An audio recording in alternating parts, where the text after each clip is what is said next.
Okay, here we are, March 22nd, 2010, out at the Hauser farm with Jim Sr. and Fritz. Or Jim Hauser. Jr. Jim Jr. Yes, Yeah. two Jims.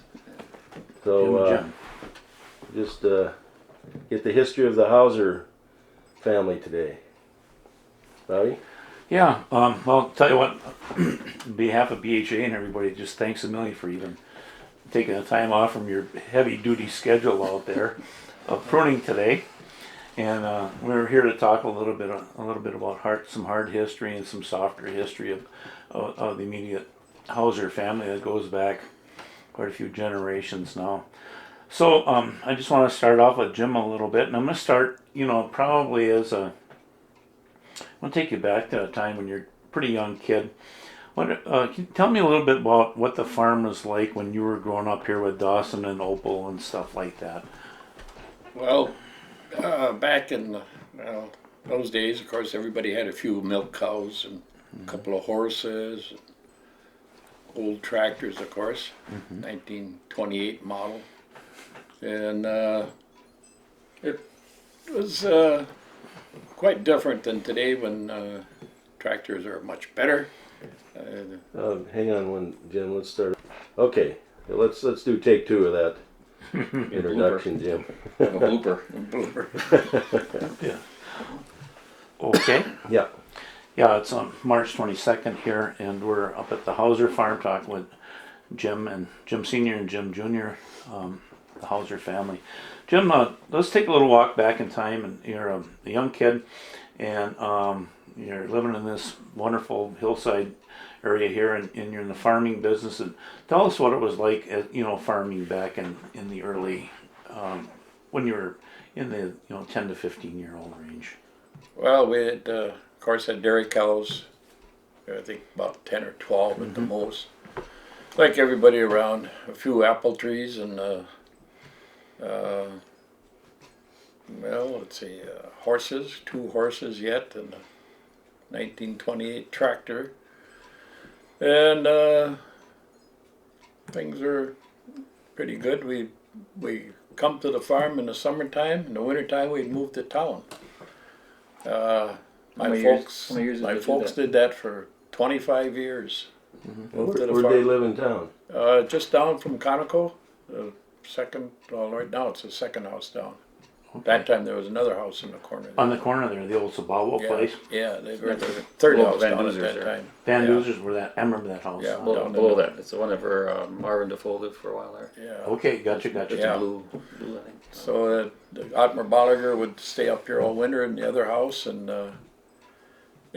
my grandfather lived with us because his wife had died when the year I was born. So we moved back and forth. So you're raising some dairy stuff up here, and are you selling the milk, or are you just using it all yourself? Was it part of that early dairy run? Yep. Well, the milk went to the Washburn Creamery, Okay. which is long gone, of course. Before that, I think it went to the creamery in town here, but I remember it going to Washburn. Probably in the earliest days of old John E. Hauser. Yeah. It would have gone that route. Yeah, but John E. never lived up here. not John E. never lived there. John F. John F. Okay. Yeah. John E. was lacrosse. Lacrosse. Your great grandfather. Right. Yeah, why don't you just tell the steps of the generations Okay. from Well, the oldest down? yeah, John E. came from Switzerland, and they landed in lacrosse.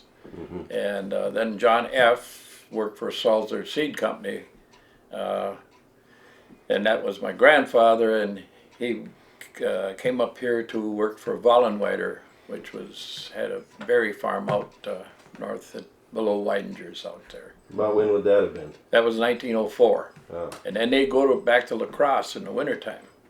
So they'd stay here and farm the strawberries and then go back to La Crosse in the wintertime until 1908, which is when they came up and stayed year round. Is that when Dawson got into the schools? Then my dad got into it, and that's He when went they. to Northland though when he first He was going to Northland College, yeah. Said he graduated from Northland in 2 years, so. I don't know. So it was 1908 when they got this place? Yeah, they were actually back behind. There was another place out in back here. Hausers. We can keep going. There was another place out in back. It was called the Old Figgy Farm. And it was just more or less a shack and a barn. And they bought that, and then they bought this front piece from a guy by the name of Morris. And W.K. Morris. yep, Okay. he was here briefly. He had kind of nailed two buildings together down here, and I guess he didn't like the climate or something, and he moved out. So then, of course, my dad was followed my grandfather and me, and now Fritz, and hopefully Dane go down the line. So Dawson is was your father? Yes, Yeah. Okay. And your mother was? Opal. She was from down La Crosse. Did Dawson have any brothers and sisters, or was he? No, he was the only child. Only child. Yeah, Okay. What was your grandmother Hauser's name? Lydia. Lydia.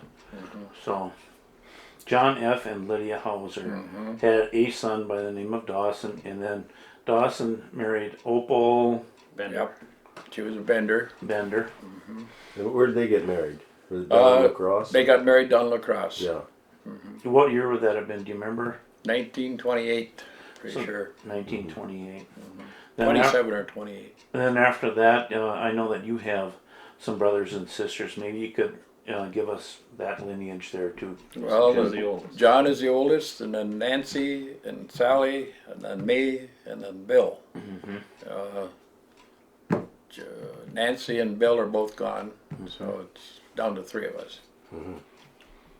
So you've spent your whole life on this place? practically. Pretty much, but well, we lived out the road when we first got married, my wife and I, and then When you say out the road, do you mean north of here then? north, yeah, about where Weber lives there now. No, Warren lives there. Huh? Warren lives there now. Warren. Now, Oh, Warren, yeah, we yeah, I were- remember- First, I remember. we were right across from Rabbit's Yeah, that's there. true. Yeah. You know, you're on Oh, that. the old Yeah. ham place, Turner place. Oh, okay. Where the Right. Webbers, where one of the Webbers. Dave Weber Dave lives there Weber now. lives. So that's the old Turner farm there. Yeah. Right. Okay. And then we were out on 13, and then we moved back and lived down below here. And when Dad passed away, we moved up here, and Fritz moved in down here. So So, kind of a Yeah. shuffling. When did Dawson pass away? It was in the late 80s or early 90s. Yeah. Wasn't it? yeah, geez, I gotta look. I forget all the time. But when he passed away is when you moved up in. Right, He right. was 81, right? He was 84 when he died. 84. Yeah. Okay. Jim, I remember old John F. Hauser a little bit as a kid. I can still see the old guy. I don't know what year he passed for sure. Do you remember what year old John F. would have been gone? It's right on the first page there. Is it? Yeah.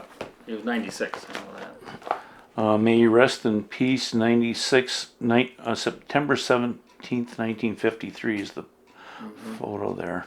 So 53, no.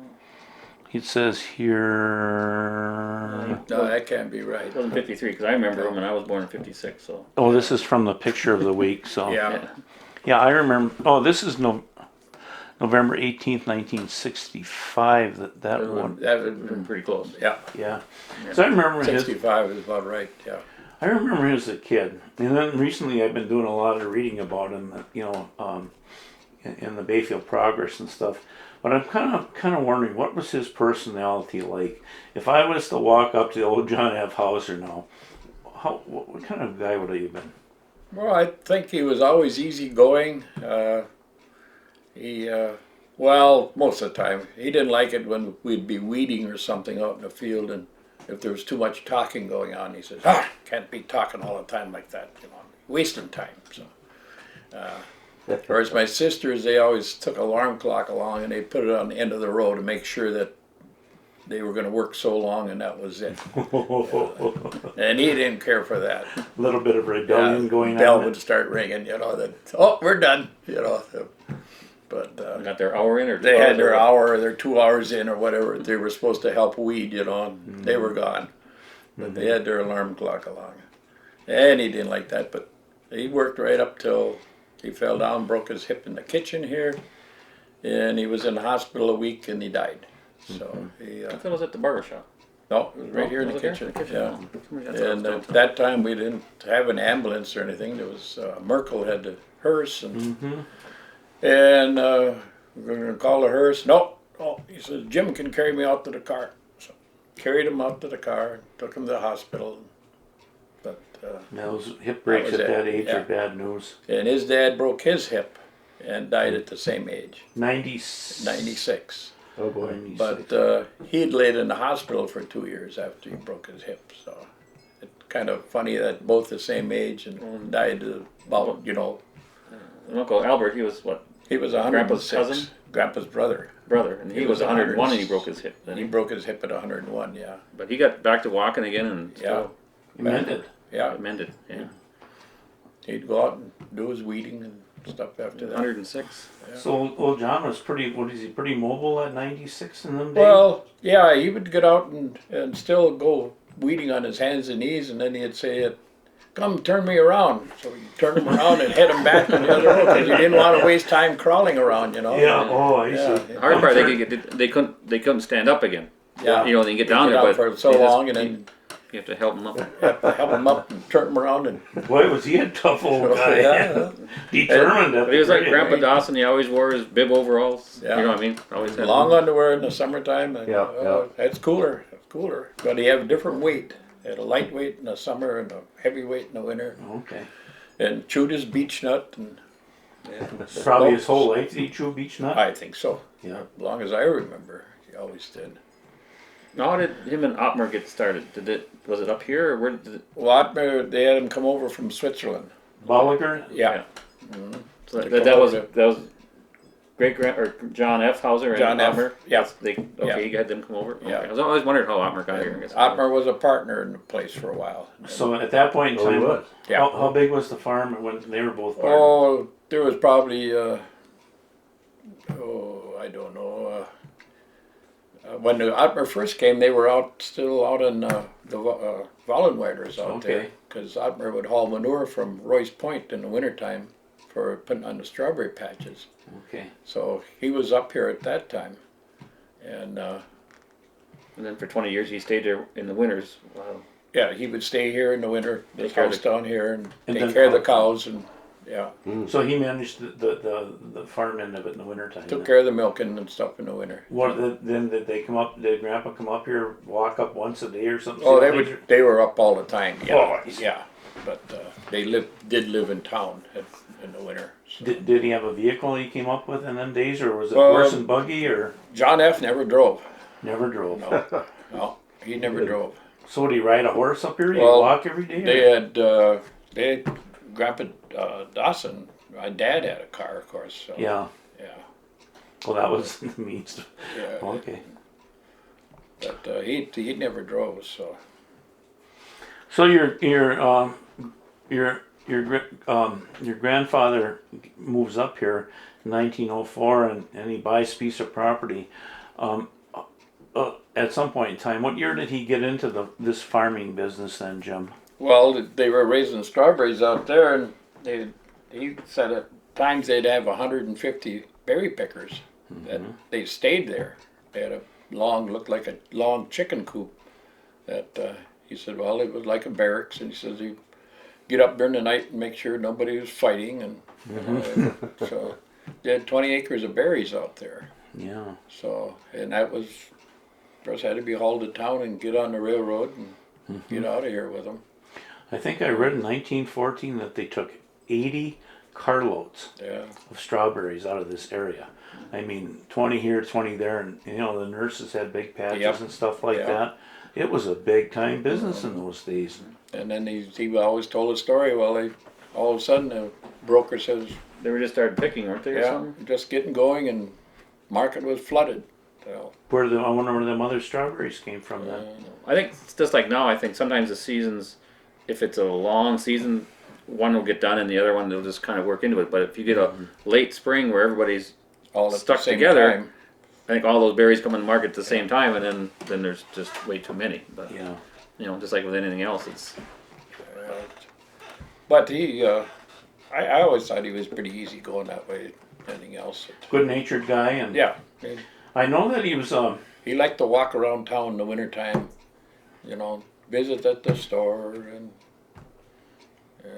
never was much for drinking. He'd have a glass of wine at Christmas or Easter or something like that, but was he always thin? I always remember him as a Always thin, kind of was wiry thin. guy. You Yeah. know, kind of Yeah. wiry, Yeah, he not, was not a always big thin. guy.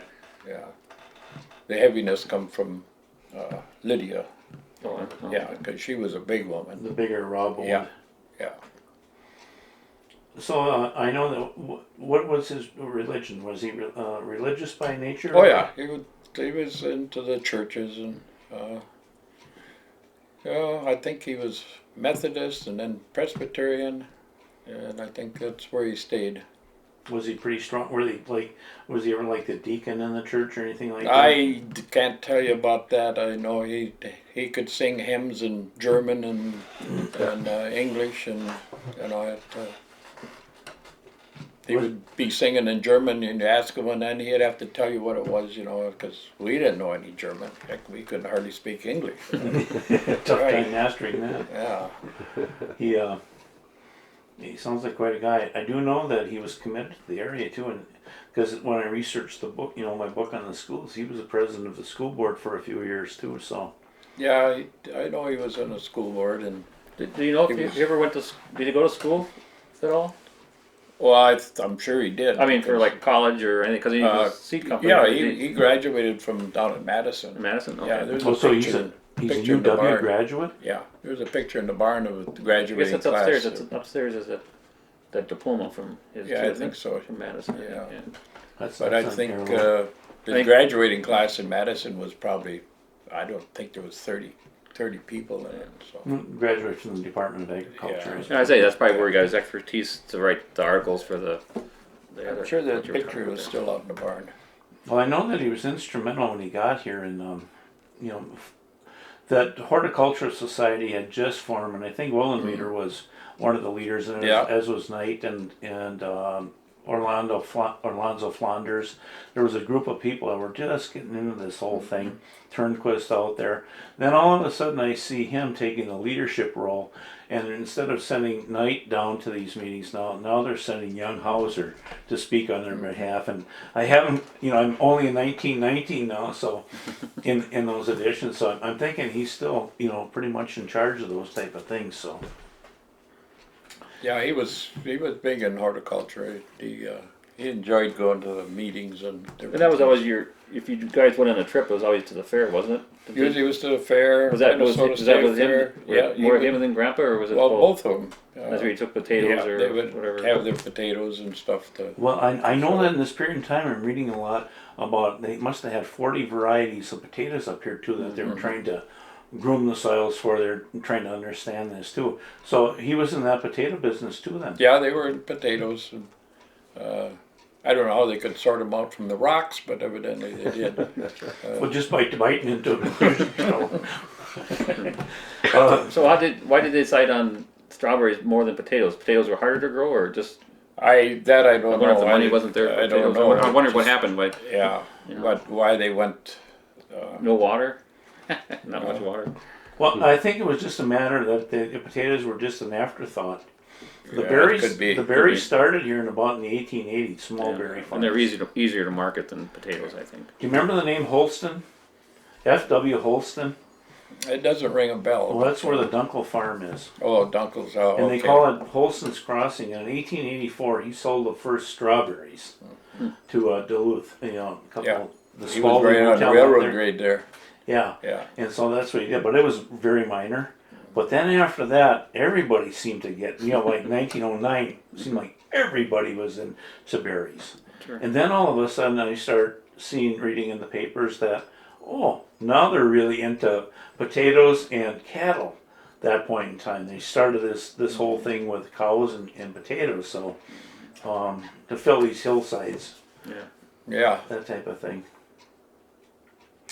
So he was real instrumental. Do you remember your grandmother at all, Jim? No, see, she died the year I was born, so I Okay. the only thing I ever saw was pictures. I didn't. What was her name? Lydia Dawson. She was a Dawson from down Oh, across Okay, so that's French how, Island, right on the Mississippi River there. so that's how probably Dawson Hauser Yep. come about. He Yeah, was named his after- name was John Dawson Hauser actually, Oh, but he okay. always went by Dawson. oh, okay. Interesting. You know, there's a real interesting phase around here. And that period of time is when you guys were heavily into bulbs and things like that. How did you guys get into that bulb market? Correct me if I'm wrong, but I know that you were shipping bulbs to Holland to be raised over there to be sent back here, or Well, some darn thing, wasn't No, we were shipping. It was mainly the United States. You know, we shipped to every state. What happened was it was about 1912 that they had an embargo on of stuff coming from over there because of the war starting. Okay. And so Grandpa John thought, well, he'll start raising flowers here. So he put in a 1/4 acre back there. Well, right close to where we were earlier there. He had a 1/4 of an acre there. And things went pretty good. And we got a book upstairs that shows plants were selling for about 70 cents a dozen or something. Well, I suppose that was pretty good money.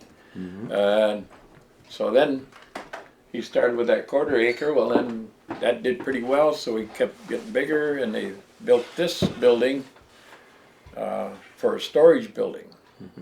They'd store the plants in the basement down here in sand, Oh, I see. and they could, of course, you know, our springs are here. Sometimes real late, they could ship south, and they'd store them in the basement. They'd get them ready to go, and you know, before you could dig outside. So this was built. This house was built for a packing shed, Oh, really?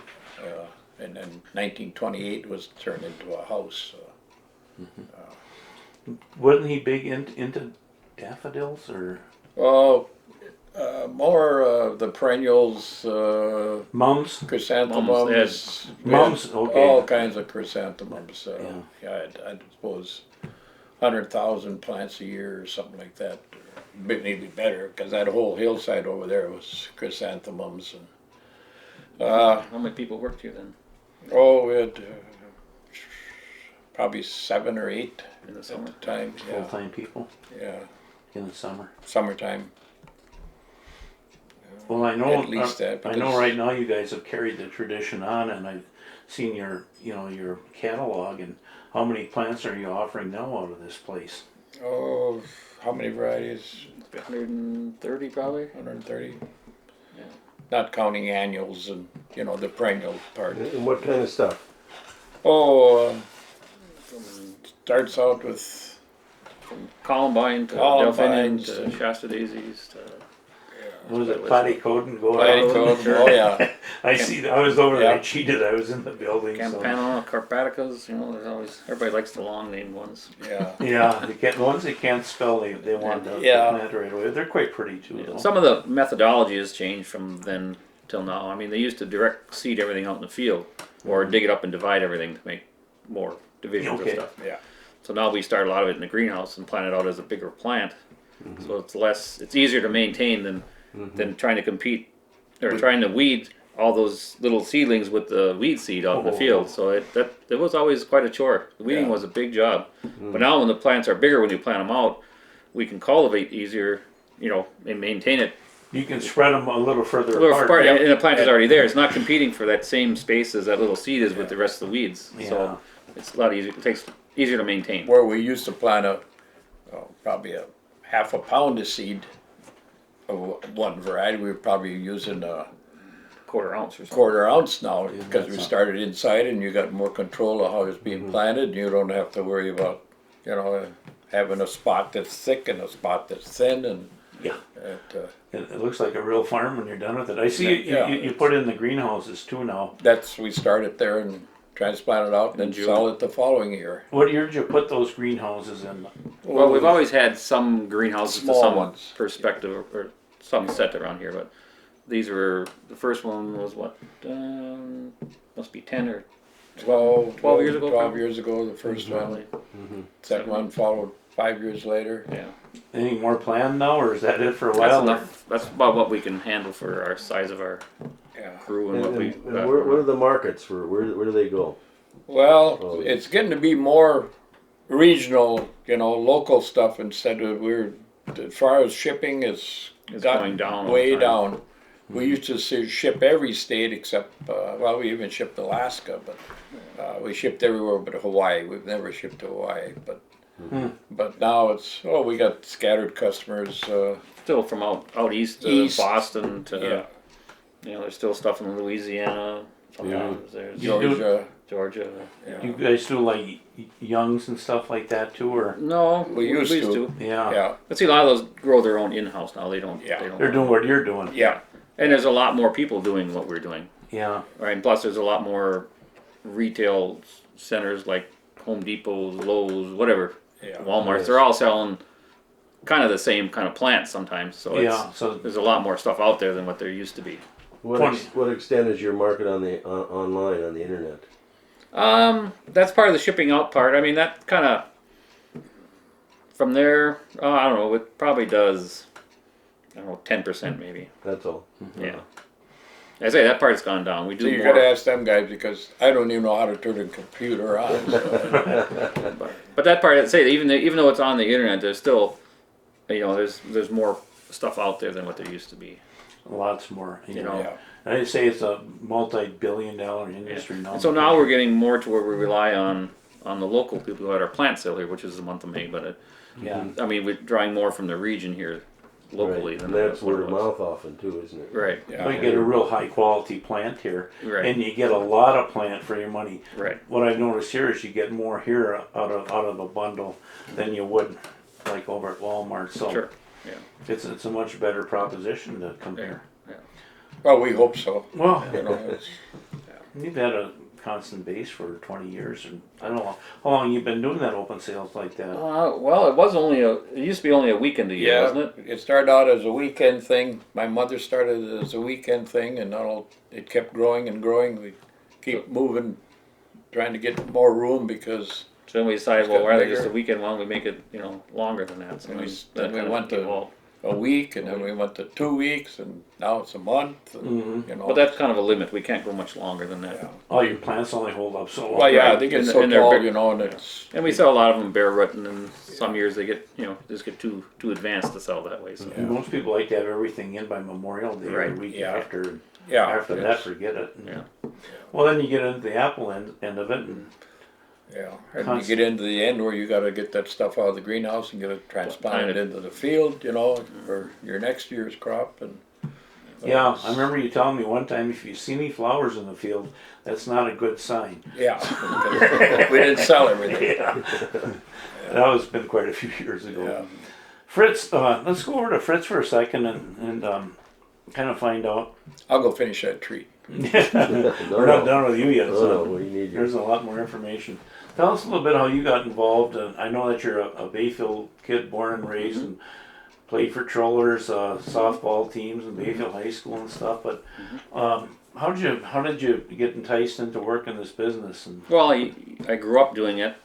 Then I went to school in lacrosse for mechanics there, and not necessarily, I guess, with the idea of coming back here, but that was just what I was interested in at the time. So then I went to work down in Wausau it was more or less a garage, but it was on heavy equipment trucks.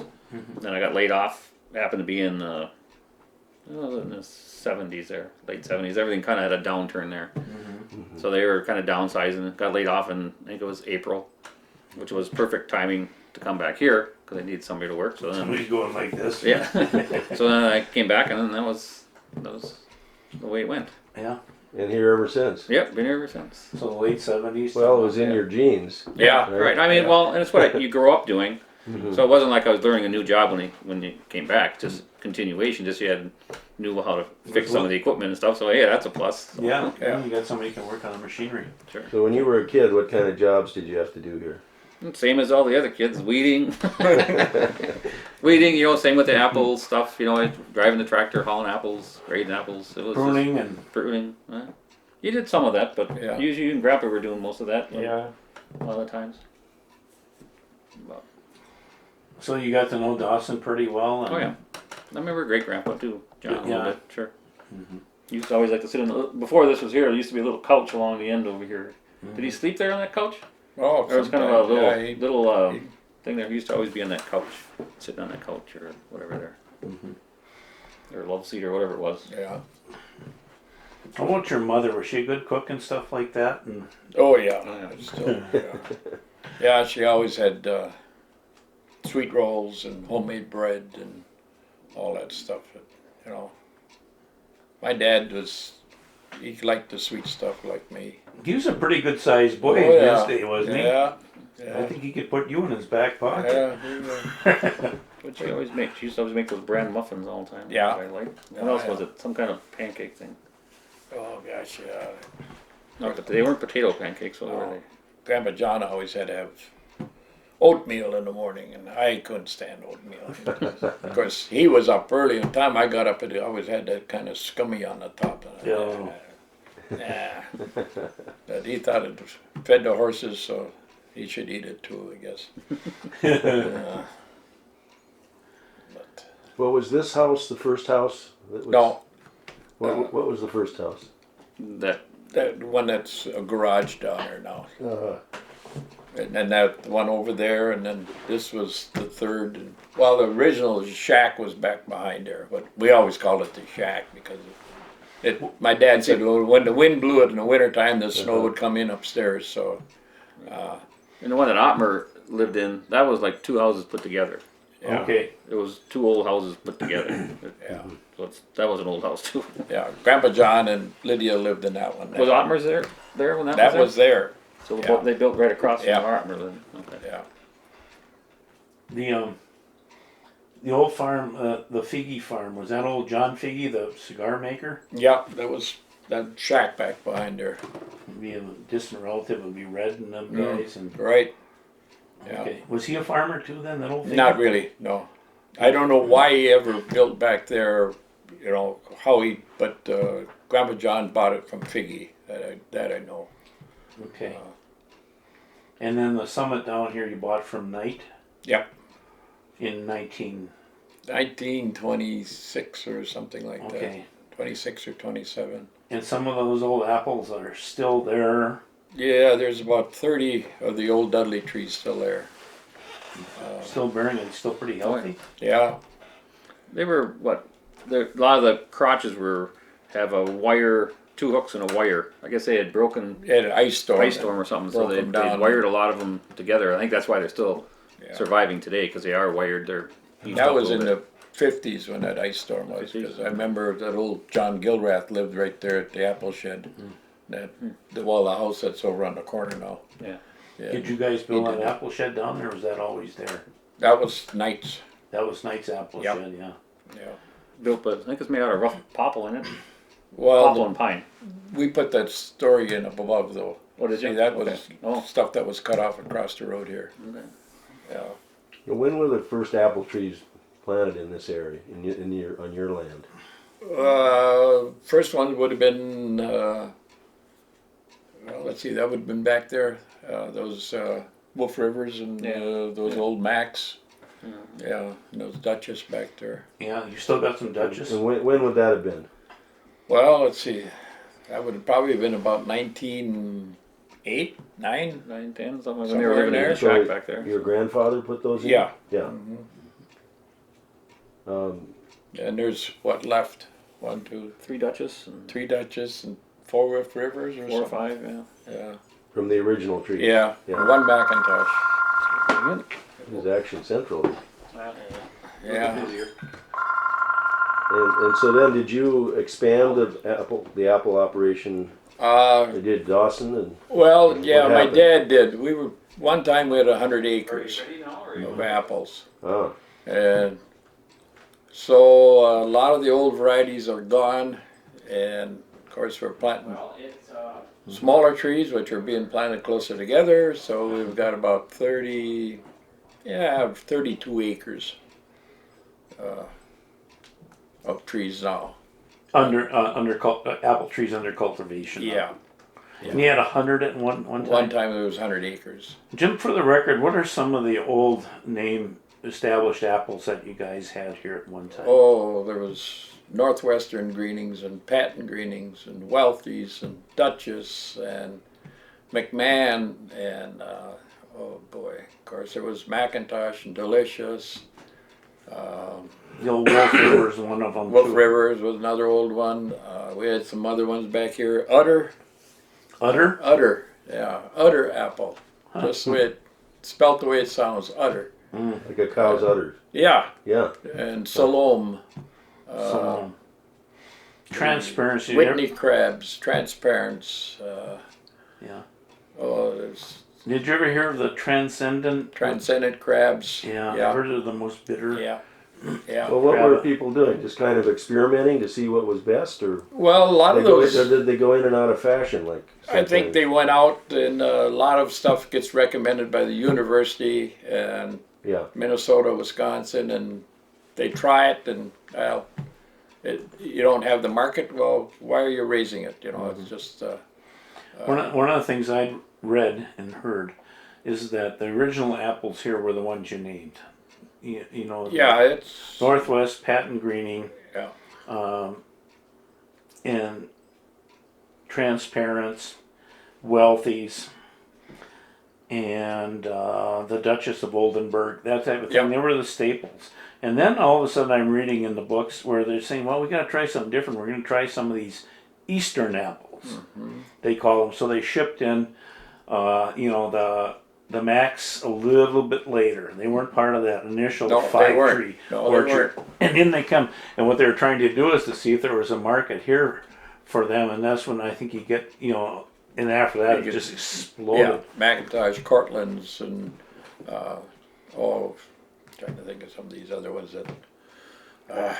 Hume, did you ever have Wade Hume, Lobo, Lobo? yeah.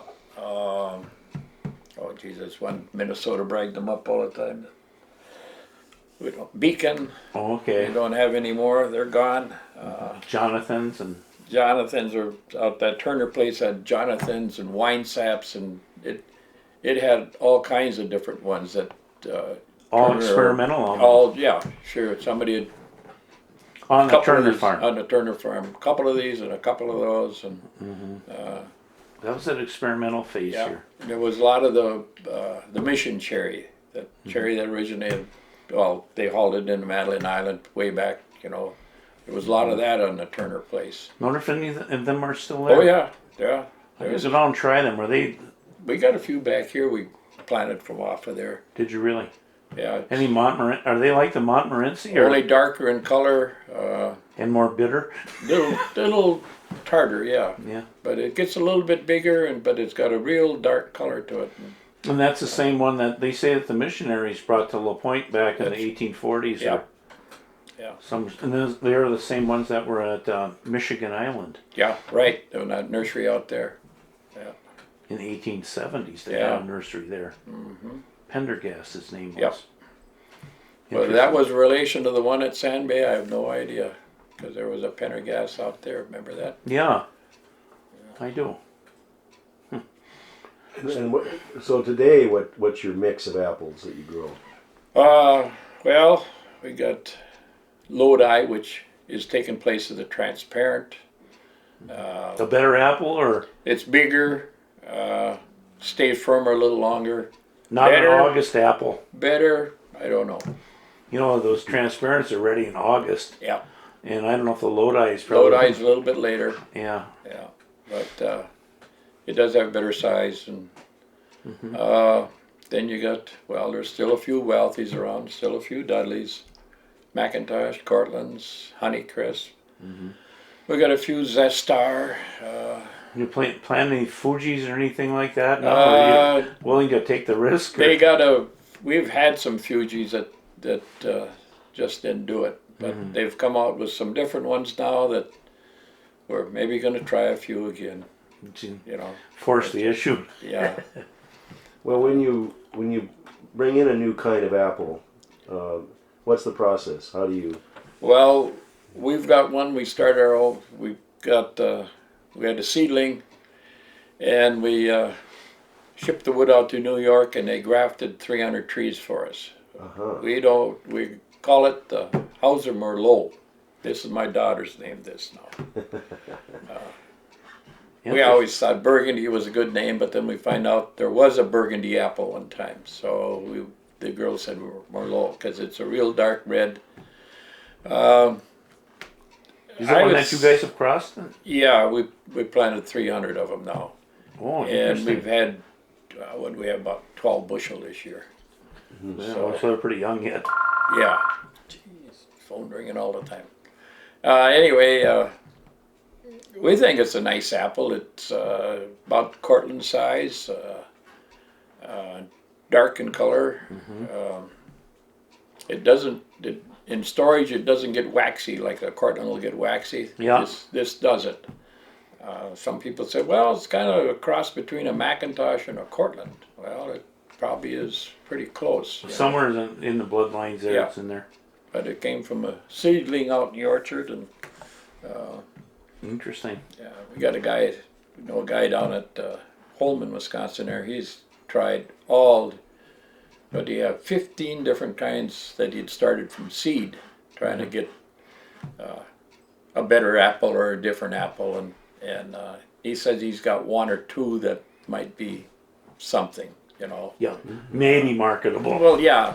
Now the nursery that we sent him to in New York, they kept a few trees to try and see what they're like out there.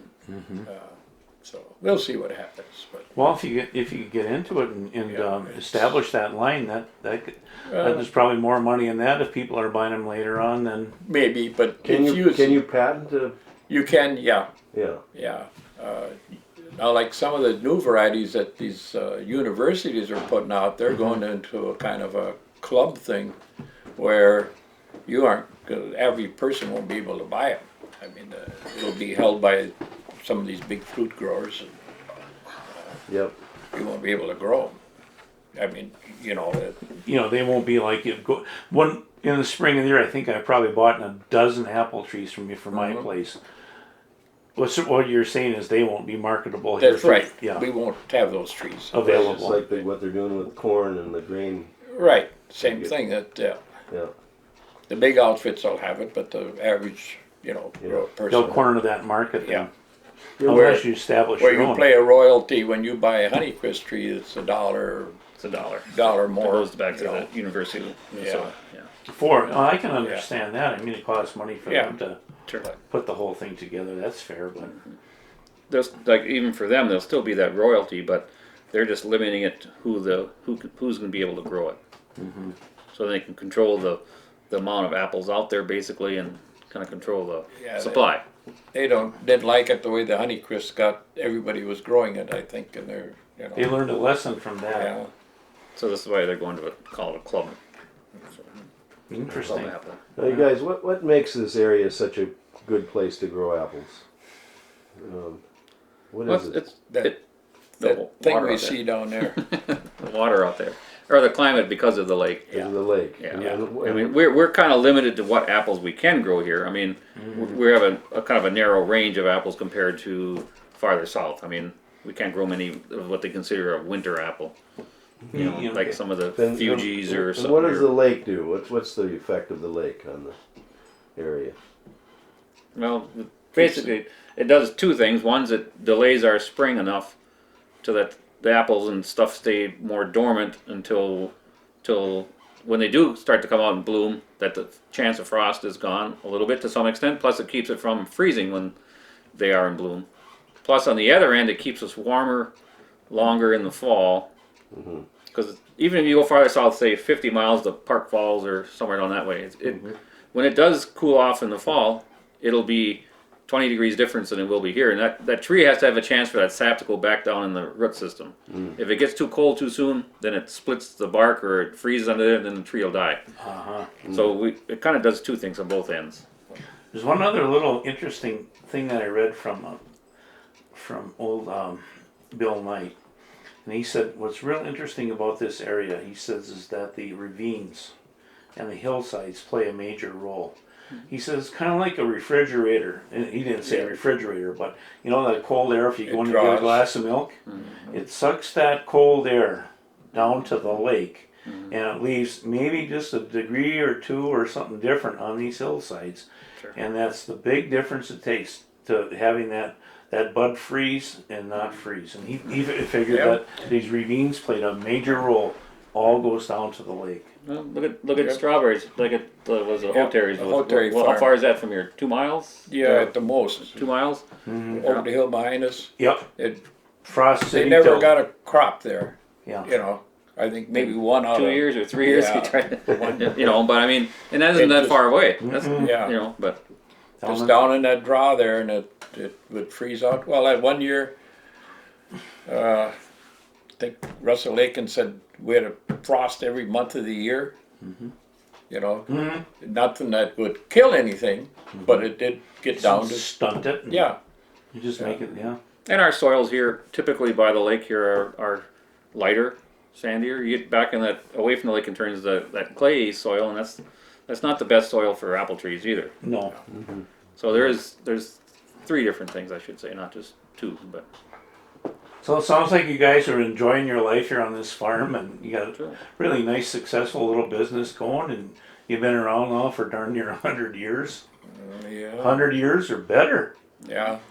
I think that's yeah, pretty I'm good. only 25, so his is 75 and mine. So, yeah, that's 100. Jim, I want to talk a little bit. I want to move around a little bit, get away from apples. Maybe we'll come back here in a minute. But I know that you went to school in Bayfield, and I'd like to get to know a little bit about your thoughts about growing up in the school system and some of your friends. Same with you, Fritz, and maybe we'll compare years and things like that. And let's go back to some of your grade school days in Bayfield. Can you tell me who was your first grade teacher? Maybe I'll make it easy on you. Same one I had. Well, let's see. This is writing. Oh no, she wasn't there when I was there. Let's see. You sure she wasn't there? I must have had a bad year because I had 3 different teachers in the first grade. I think there was 3 students, and each one needed a teacher, maybe. Or they put you in 3 different grades. Well, no, I started in the second grade because it was too big for the seat in the first grade. No, yeah, I did have 3 different teachers, but I mean, let's see, I had one teacher and she left for some reason. Then the second teacher got married, so we had to learn to spell her second name. You know, she just learned her name, how to spell it, and then we get to spell, yeah, how that goes. But we, How big was your class? I think when there was probably, well, we had the Catholic school though too, see, so that kind of split it up until we all went to high school. Probably there was 15 in the class until we got to high school, and I think we jumped to about 30. Yeah.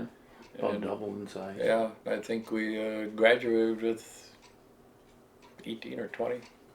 What year did you get out of school in?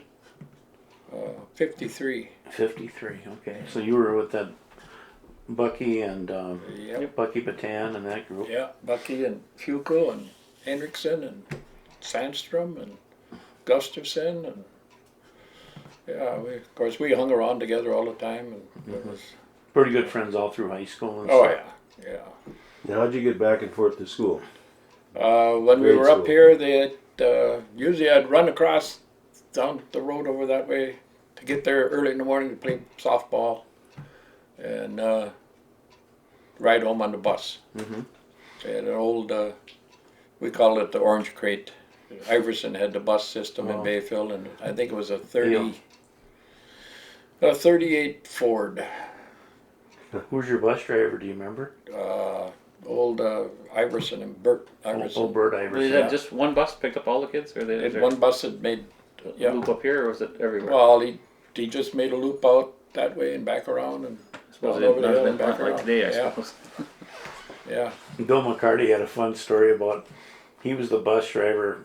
He graduated from Bayfield schools in I think 39, and he was a bus driver, and he had to pick up little kids like Daryl Birmingham and that bunch up on this hillside Yeah. around. So Iverson was the bus driver then. Yeah.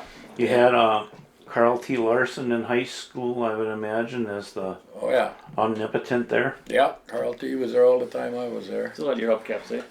Yeah. Oh, did he give those back? He might have. I don't know. We were up in the ballpark. I had Otmer's Model A. We had 13, 14 kids in there, you know, making power turns. Got her up on 2 wheels and she'd come down, you know. And we didn't know the hubcaps fell off. But we got to go up the next day and rake the ballpark. And What is that, on the hill, on the back of the school there? yeah, yeah. Okay. So anyway, graduation and came, and of course some other guys, he had stuff he'd taken away from other people he was giving back, and whose hubcaps are these? Of course he knew, you know. Gonna beat you. But we like to tear up the ballpark a little bit because we get out of school to go rake it again, you know. Kinda. But he knew whose hubcaps they were, and of course Otmer. Well, what happened to the hubcaps? So didn't know, you know. Oh well. No. How many years did you play basketball in the courthouse upstairs there? I don't remember being in there, but Yeah, we played there until our senior year. We played this.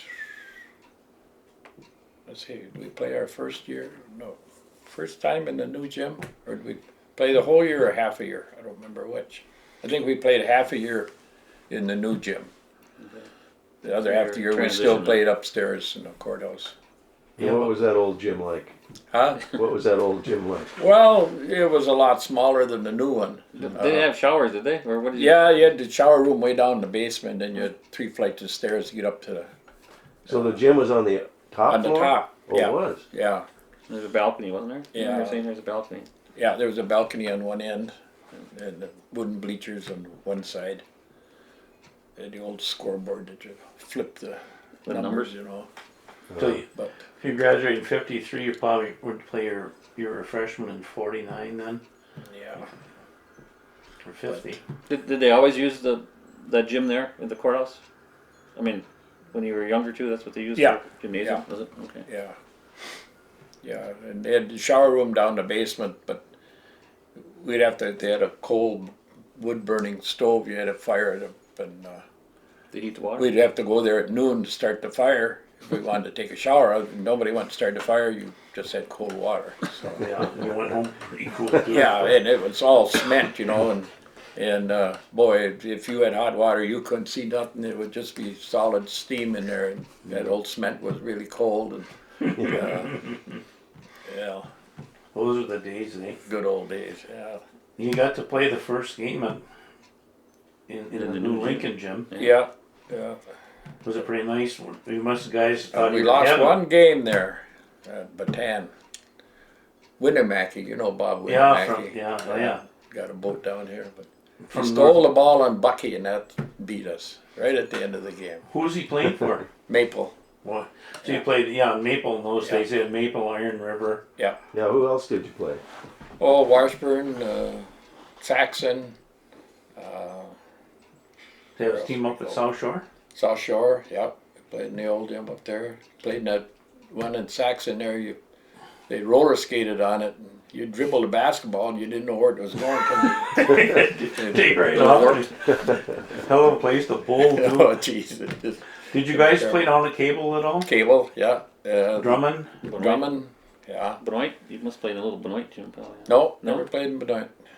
Those kids all went to either Drummond or Ondaskian. Played Ondaskian. in You had big wars there, didn't you? Oh, yeah, yeah. I know. I heard, Ondaskian was our biggest rival, I think, because they had more kids there yeah. than anywhere else. Washburn must have been. Washburn was, we beat Washburn that year. I don't know why, but Yeah. somebody. Well, Bucky told me that you won your first game against Mellon. First game you ever had at the Lincoln Gym. You guys Yeah. got the honors of winning it anyway. Yeah, Well, you say you only lost once there, right? we lost once. Bucky there. probably didn't mention that. Not till 11 in the evening or something. You'll get that out of them. So what else? What other sports did they have? Did they have baseball? We had baseball, yeah. Baseball and basketball? The only Yeah. just those two. Oh, they had volleyball for a while too. Yeah. Was your baseball team any good or? Well, Who was on there? Was Sammy on there? No, No, that was older. well, that was the city team. That was the city team. Oh, Yeah. okay. I guess we won a few games. I remember one game in particular. Let's see, Bucky pitched, Henriksen pitched.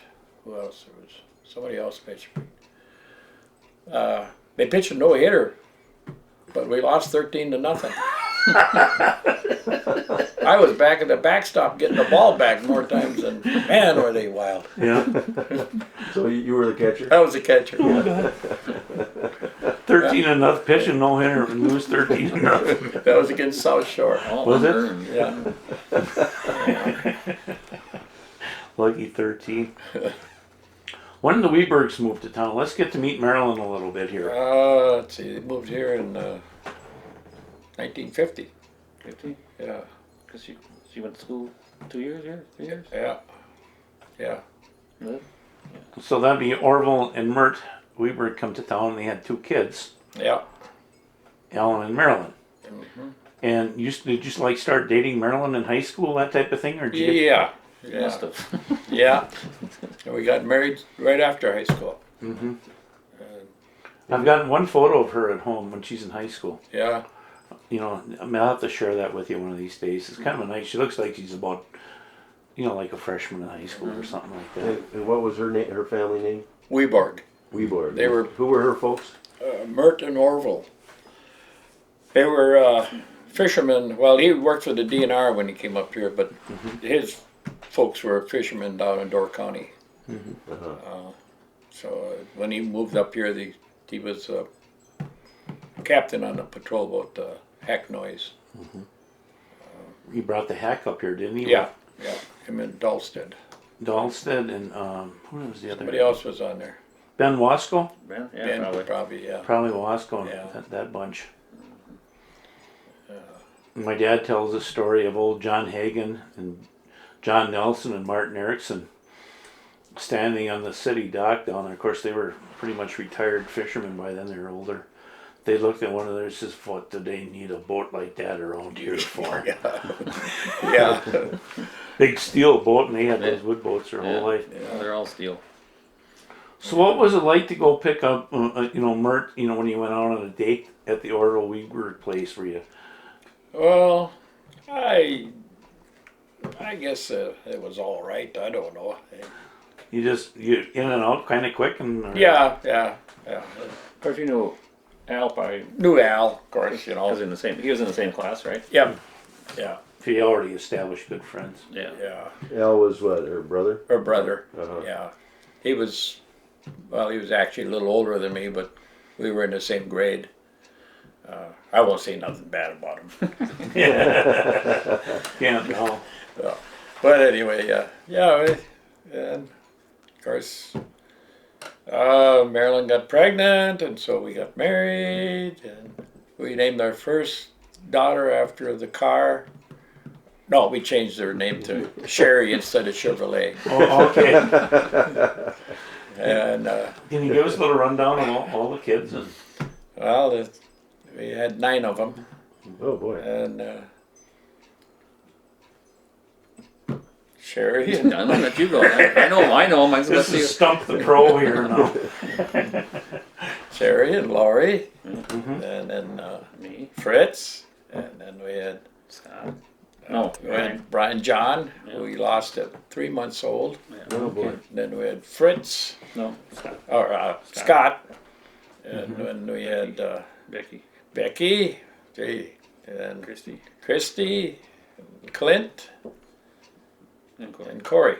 And Corey also passed away, so A few years ago now. yeah, 10 years ago. So Is it that long? Yeah, Give me a break. It seems. Yeah, at least. Zach's 19, more Yeah. than it is more than 10 years. 10. Yeah. Zach was only a year old, wasn't he?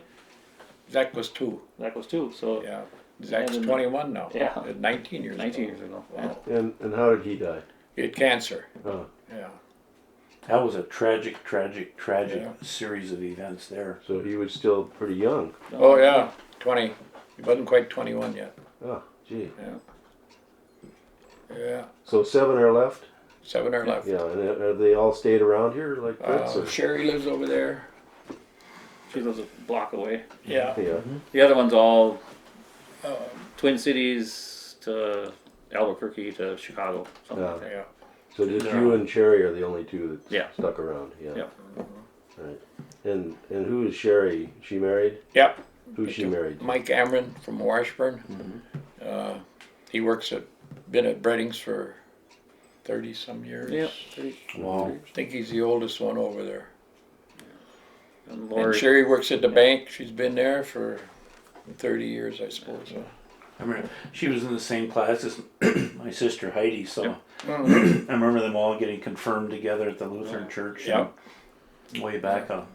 Heidi and Jackie Weber and Yeah, Who the else? Kinney Clayton. girl. yeah, Clayton, Ducky Weber. Yeah, Yeah. Rocky Trivett. Rocky Trivich, yeah. Well, they all a lot of them in that class stayed around. Yeah, Yeah. yeah. And did. Susie Halverson, she was Yeah. in it. Yeah. Quite a gang there. So 7 kids and they're all over the place now. Fritz, let's go down to the grade school when you were in school. Tell us a little bit about you were rumbling through the Bayfield School District and walk us through those earlier years and tell us what it was like in Bayfield schools. I don't know. It wasn't. I don't think the school wasn't bad. I mean, we lived out on Highway 13. Took the bus every day. 7:00. Well, 7:15. Get back at 3:50 or something. But I don't know. We didn't. I have about the same size class. 23 kids, 25 kids. It wasn't. We didn't have a very big class. You have kids in the school now? Yeah. And what grade are they in? Well, 2 graduated. Wayne and my yeah. daughter Rebecca, and then Alyssa's in 4th grade. 4th grade. Yeah. So So I mean, it's changed somewhat from her time now. Than when I went to school, it's a little bit bigger. School's bigger. They have larger building. larger building, right? I didn't say it's more kids, but the Yeah. building is bigger. Yeah. But I don't know. I mean, I think it's just What- just as good as any other school in the area. You can get a good education there. I mean, I don't think there's anything wrong with it that way. Yeah, Rebecca went on to be what is she, She's a a chemical engineer. chemical engineer? Yeah. You know, So I mean, there's nothing wrong with the school. Yeah, if you get, I'll tell you what my opinion is. If you have good parents and good teachers and a right. good school system, Yeah. you're going to wind up with pretty bright kids, Right. and they're going to go on and do well. So Right. Sure. it's a nice mix. Well, I don't know. School was. I mean, with not having a big class. I mean, you know, What year did you get out of there? 74. 74. Yeah. Who was some of your classmates? Let's see. What were we just talking about? Well, Arnie Arnie King, King. and Lease, Adam Lease. There's Okay. who else in there? Some Hookmans and Ballingers. Let's see. How many? Do you remember how many in your class? There's like 23, 25. Yeah, it wasn't real big. But In my class is a little bit larger than we had. I think the class behind us had like a large class. It was 40s or big, but ours was pretty small. I know that class of 78 was real large. Yeah. The Greg Larson. 55 or something. Wasn't it? I think that's one of the larger classes they had there. I think. Yeah, 50 up to 55 in that Yeah. class, and we were at 31. Yeah. So it's always been a small school. Yeah, we were just 20 or just over that. I don't know. But I had what else? Lonnie Cameron at that time. Cameron's. Yeah, Some okay. Morados. Jolene. Jolene was in your class? Yeah. Okay. And who did you get hooked up with? I actually married a girl from Marshfield. Name was Mary Kohler. Cool. Met her actually in Washburn. Okay. What year did you get married then? Oh, jeez. A long time ago now. Yeah, I don't remember. I can remember the new dates. I don't remember those old dates. Yeah, I take it that one didn't last. No, Yeah. no. Well, that's all right. Yeah. Then you married another young lady Yeah. here recently. What's her name? And Her name is Ellen Riley. Riley. She's from North Dakota. Uh-huh. And Her- how'd you meet her? I met her in Bayfield actually. She was that time she was a teacher at WITC in Ashland. Uh-huh. So Is she still at WITC? yes. Okay. And when did you get married, Fritz? Oh, geez, it's gonna be on record too, huh? Yeah. Yeah, this is you're dead. I know it was March 28th. Good enough. Further Yeah, that's record good. is March We're 28th. I 28th. thought it was April Fool's Day. No, we got back here on April Fool's Oh, Day. okay.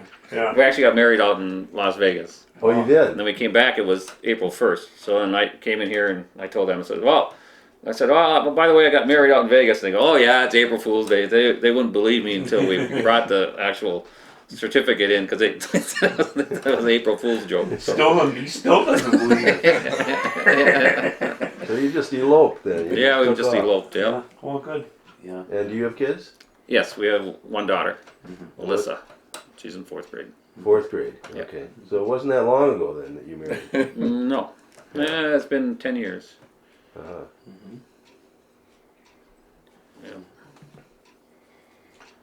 Yeah. Just take a hold for a second.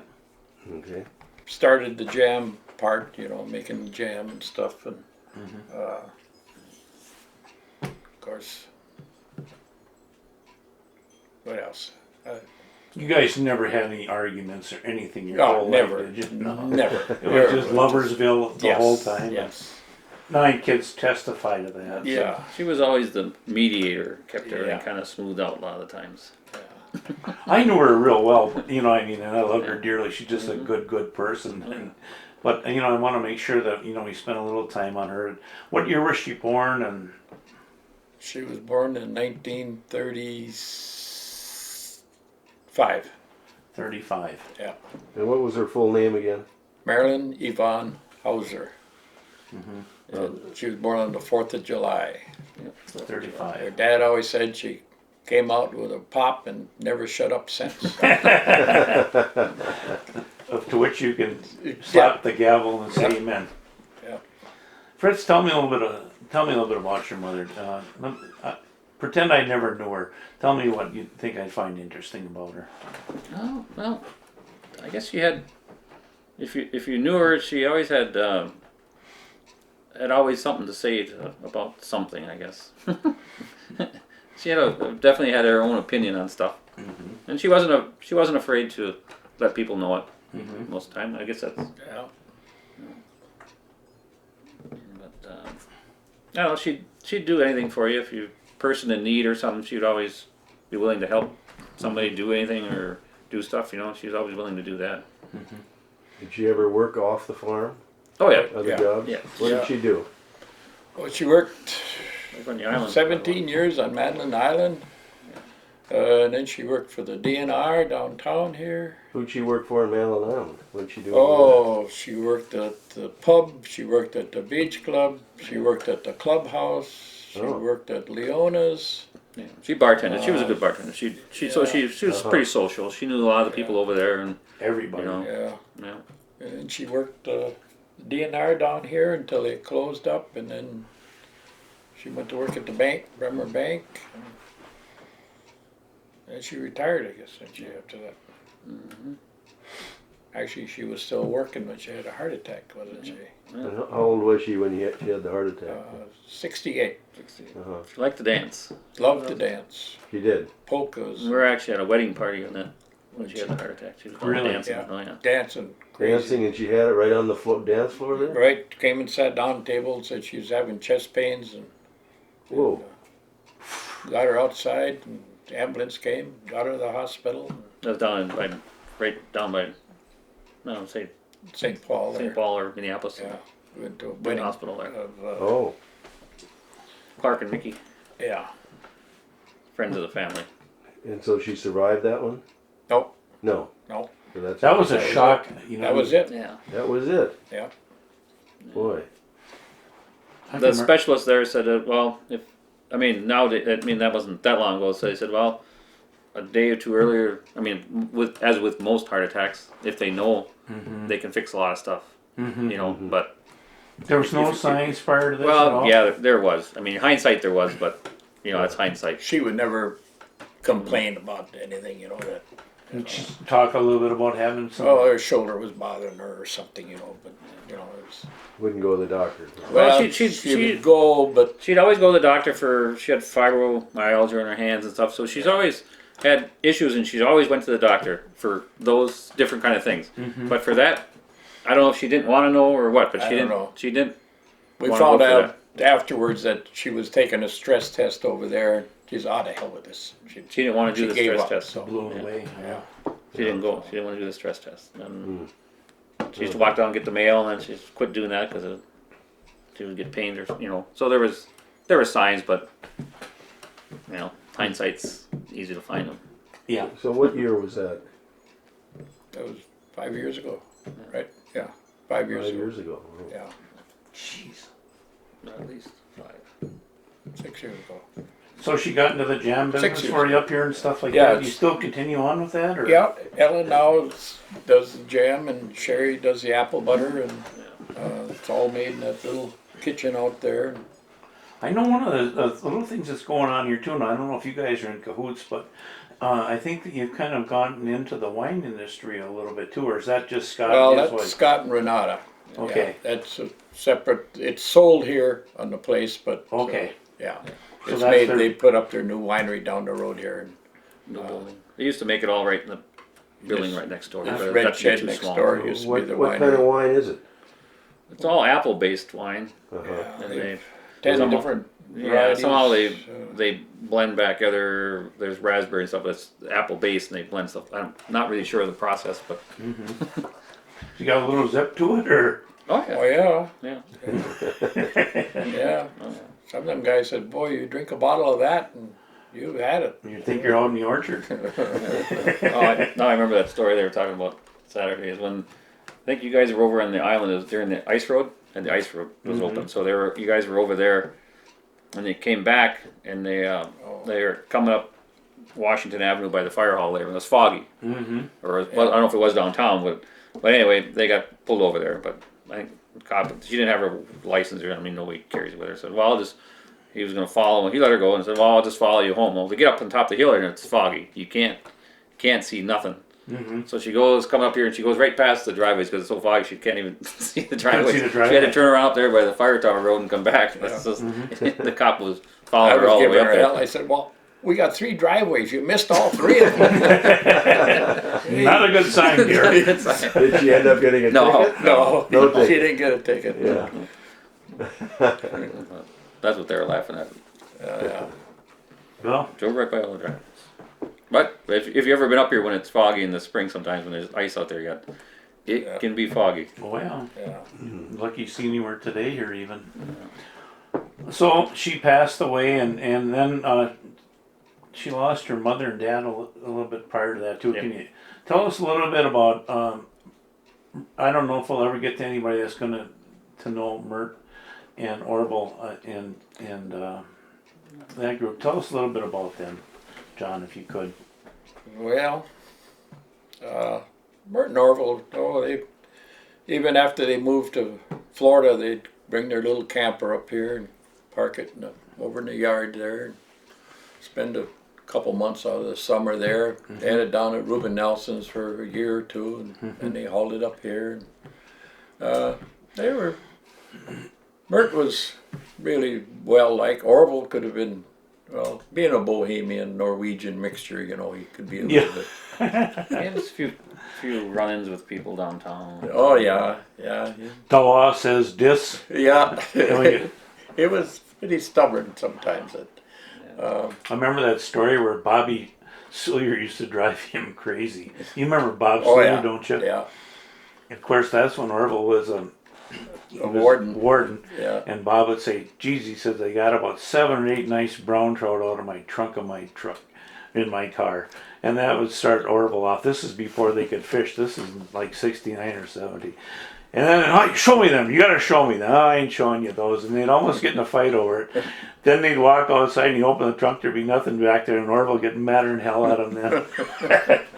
They always tell a story with us back when my grandma was alive, but we used to have a lot of cats up here. Wild. I mean, I don't know, were they Well, cats? they- I don't remember the cats, but what? Grandma Opal had that mother cat, and Yeah. of course it would have kittens all the time. And The kittens had kittens. Well, Kitten- like a pile of, you had a lot of cats, there right? must have been 20 cats running around. Right. So then how did Grandpa get involved there? Just something- Well, Grandma Opal said, "Well, come up and take care of some of these cats." So he'd love to shoot cats. I don't know, he just didn't like cats at all. Yeah. So, by gosh, my mother wanted to keep the mother cat, of course, but that's the first one he shot.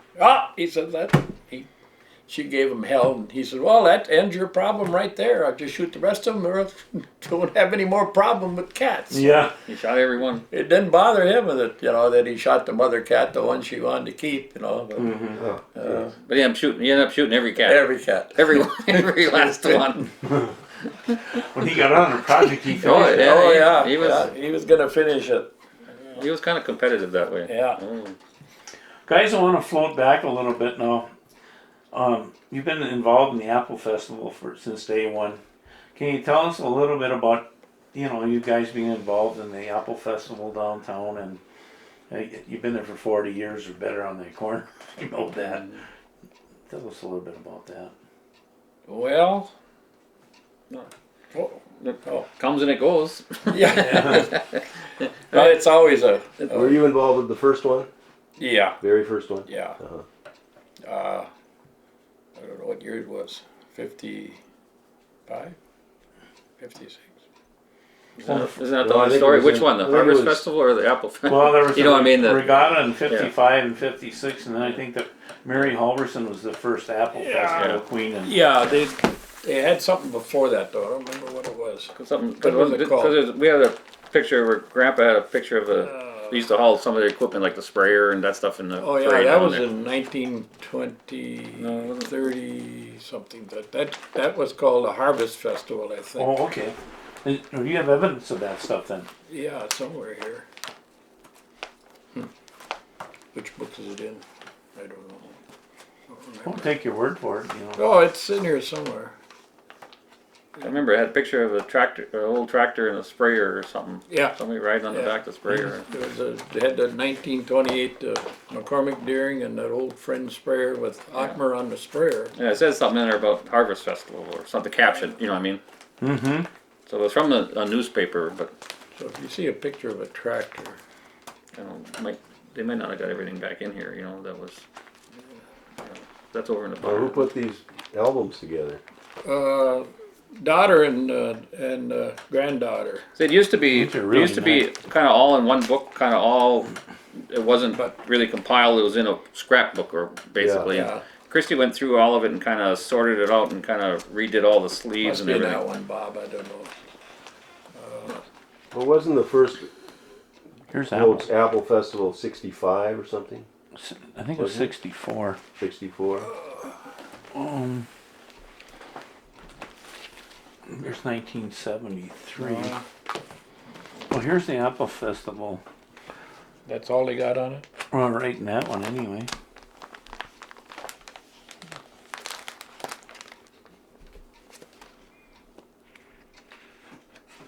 Should I go get that one in the barn? I know where it's.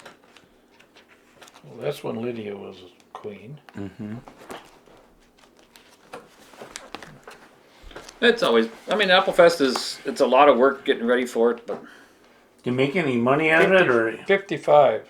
Oh, that's the one you're talking about. Yeah. there's another picture that goes with that shows a tractor with a pulling a sprayer. And they used to haul their equipment to town, didn't they? At that time, have a parade with just Yeah. farm equipment Yeah. and. Had sprayer and, different things. Yeah, this is the biggest bumper crop of top grade apples in the history of this orchard area are now being harvested, and trucks are busy transporting the luscious fruit to especially 2 points in Minnesota and Dakotas. To celebrate the bumper crop, the Bayfield Chamber of Commerce will sponsor the community's first Sunday, October 1st and 2nd. It is planned to make it an annual affair. Dawson Hauser and Walt Barningham are planning events of special interest to the orchards. The parade is at 2:30, so the first real Apple Festival. Now, it Was doesn't it say 19 anything about queen or anything, that's what. Maybe they didn't have one there. Yeah, and that probably evolved from that. You know what I mean? But Yeah, well, it kind of, I don't know if they just did it 1 or 2 years then though. yeah, we don't know. Because then all of a sudden I remember There's a gap for a while, and then my dad saying that he and George Mitchell and Jimmy Erickson, they were out putting that water line in Dalrymple, and they got talking a little bit about. so and they might have just expounded on that idea. I mean, that was already there. You know That what was I an mean? So- idea that was there, and That was maybe he there. said, well, we got to do something to jumpstart it. Right. And they said, let's do another Apple Festival. Right. So I mean, it sounds like the chamber already is involved in that one. Absolutely. for that year. You know what I Yeah. mean, for that year. But maybe there wasn't a big crop the next year, so maybe they didn't have it. You know what I mean? So or the Yeah, next maybe they just few lost years. interest or something. Sure, and just revived what was already there. So I don't see that one with the tractor. yeah, I know. But I mean, even that one there says there was a parade and whatever. I mean, there was a parade on the same weekend. I mean, So were October the 1st. bands in that one too? I don't think there was bands then. Just- At that time, I think it was just. Just kind I of think it farm was. equipment, I huh? think it was a little more basic. I think than that. Yeah. It was, well, and my dad said the first year, one of the big things they didn't have was as an afterthought, they said, let's have a queen. Sure. And it wasn't lined up very well at all. They just went Right. through the motions. Right. And I'm sure they did the Queen part to draw more interest for that weekend. You know, get more people involved. Parades and the bands thing came out of that too, Right. though. Sure. And these are some fun photos here. There's a nice picture of Marilyn in there. So they had turnips for breakfast, turnips for dinner, and turnips for supper. It's been a rough year. Yeah, Must have been spring. Not much to eat. I'll be damned. But I What's the just saw most that bushel of picture. apple you ever put out of here, Fritz? That was before my time probably, but Yeah, I think 15,000 was the biggest crop that ever. I think that was 1945, if I'm not mistaken. What's the maximum acreage you guys own too? Is the Hauser farm and orchards and stuff? what we used to have, Yeah, It was just land total or just land that we've land total total land, it was 400 acres one time. 400, and you're down to I have 100 at the most now. okay. So you redistributed a little bit. And, Yeah. Yeah. Well, Dad sold a lot of it that we weren't using, and he thought, well, taxes were getting higher, and he said, well, we got too much land. And some they used to just out by Weidinger's or below there, they just made hay on. That's all they used it for, and they didn't have cows anymore, so it's like it wasn't really farmable. It was pretty heavy water type soil, so it wasn't. He didn't see much sense in keeping that. Jim, do you remember the Paul family? They were the predecessors to the Torbicks, I believe, over there. I've often been interested in William Paul, and he had another brother that part of the big apple industry at that point in time too. And this whole area just went ballistic with apple trees. Within 15 years, it just went from zero to Right. big Cool. time. I don't remember the Pauls, but that must have been before my time. They're probably friends with the Wollenweeders, and Oh, that could have been, yeah, because there was, I don't know who owned the, across from where Brother Bill had that cabin there, right across the road. That was in Cherries. I remember that. Because when we would haul hay from down below there for the cows, well, across from Bill's, that was in Cherries. yeah. I mean, from now the old cabin. You mean the one Which by cabin? Weidinger's? Yeah, Oh, really? That's cherries down there there. was cherries on the top of the hill there. Oh, okay. Before you got to Langhammer's property there. Yep. That's all hardwood and maple in there now. Yeah. It's grown up that Yeah. much. But that could have been something night planted too. Who knows? I don't Yeah. know for sure who planted that, but then out here where Shobik lived, that was, what was his name? Alcott. Wolcott? Alcott. Yeah. And I'll tell you, before him, Solly Batan owned that. They're that important to this area. I mean, we'll Oh, just, you had Kruger's, but, well, You that's on? Craig Johnson's there. Oh, jeez. Oh, you had Ronnie Barningham, Walt Barningham's, Leafblatt's, Weber. Wirtz, where House, Donnie Benton was there after Yeah. that. Who built that barn there? Do you remember? Was that Wirtz himself or?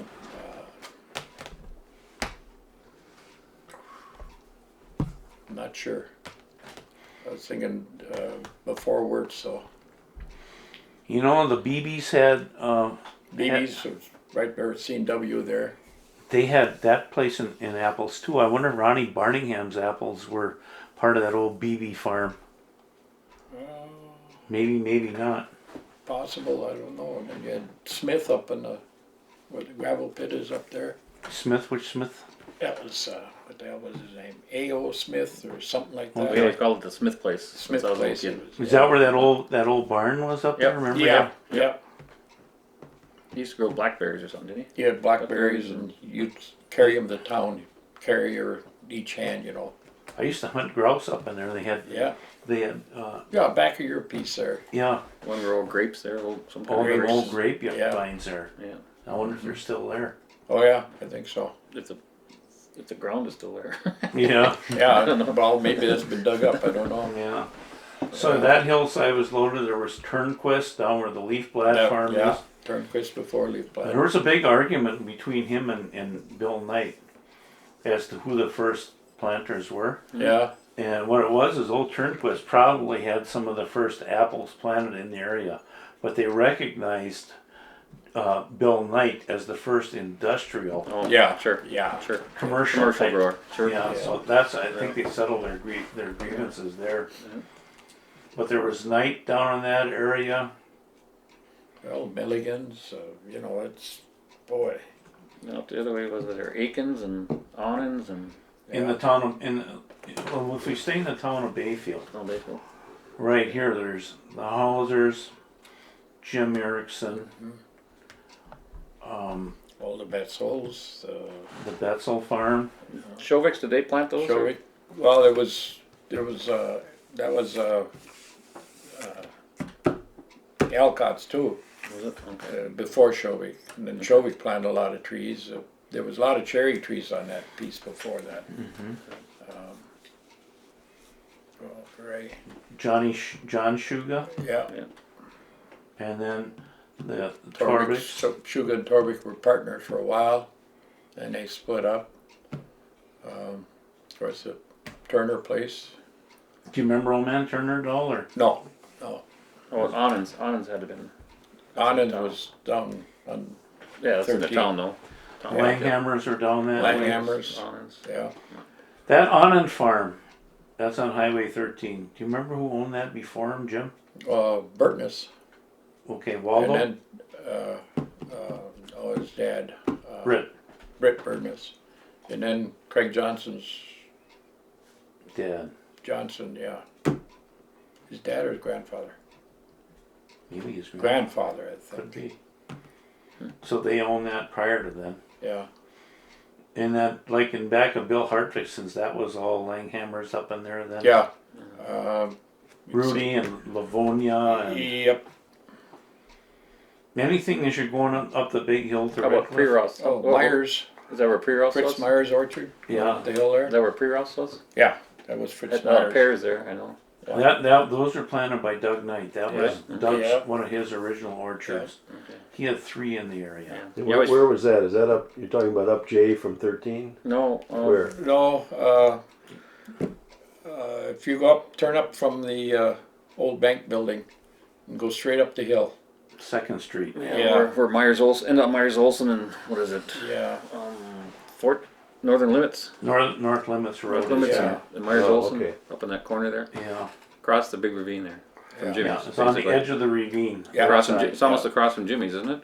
Or not down further. That's more Well, a towards town. little down further, but I bet Yeah. you the northern portion of that property. I know you kids used to go across from school, go across the ravine up there, and they pick pears up there all the Yeah. time. Myers. Yeah. We've got a lot of them there, and they were really good. Pears? Pears, The yeah. best Bartlett pears in Yeah. America. Yeah. We used to. I Who think who grew those? Well, Just about everybody has pears now, but at that time, that Myers Orchard had them.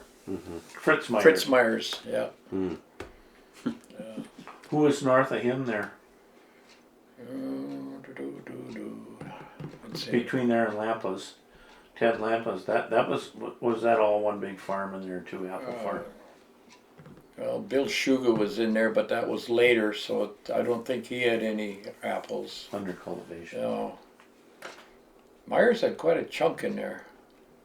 What about across the street from where Bill Shuga lived there, the big field where the big house is now? You know, you can look down that field from Yeah. Lampa's. Was anything in there? Was that all just pasture land? I think Smokey had his sheep there. Lampa. As far as I can remember. What about going Oh, up? what's her name? Sig from the bakery. She had Oh. a small orchard in there somewhere. Okay, Remember Sig that? Bergson. Yeah, she had a small orchard in there, maybe an acre or so. Okay. We're back down on Highway 13 now. We've just gotten to the corner there where Jay starts. And you're going up Redcliffe Hill. Was there ever any apple orchards up in there?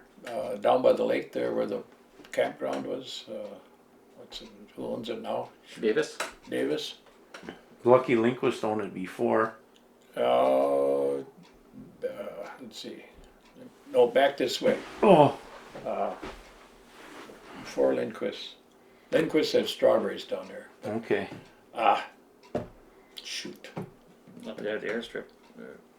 What the heck is it? Jim Davis owns it now, doesn't Yeah. he? But there was an orchard down there right on the lake. Mm-hmm. I can't think what the guy's name was. I remember that Yeah. Solomon Batan owning that property Uh-huh. at one point in time, but after that, now he died in the 20s. So I don't know what That's became. down close to Soper's? Soper's in there? Same Yeah, area? just past Soper's. Just past Soper's? Yeah. You can't get across the ravine there, but it was just on the other side. If you went down to Okay. Ronnie Soper's and got across the ravine, it'd be over there. Yeah. Oh, I can't think what the guy's name was. No biggie. Yeah. But there was a number of apple growers there. Then you go out in Jay, there's Turner. Was there anything in the fields where Deanie's Nets are? yeah, We used to grow flowers there. We had That flowers was there. before Yeah. me, but that was a long I think, time. did they clear that? Yeah, we cleared that. Yeah.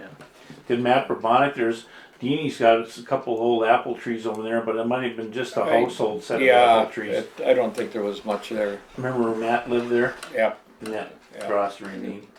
And then you get out to Turner's Corner. That's where he's from. Out to the Turner's Corner there. Did he have a fairly good sized orchard? well, there was about 3 acres. You remember that, you know where Dave Martinson lives there? Yeah. That used to be called the Bayfield Peninsula subplot out Yeah, Yeah, we we planted some trees over across the ravine there. We used There's to grow some- flowers When out we there lived too. there, yeah, we had flowers there, and then we planted some apple trees. there. Connell Reds. Connell Reds, yeah, So that was Yeah. your doing there, okay. yeah.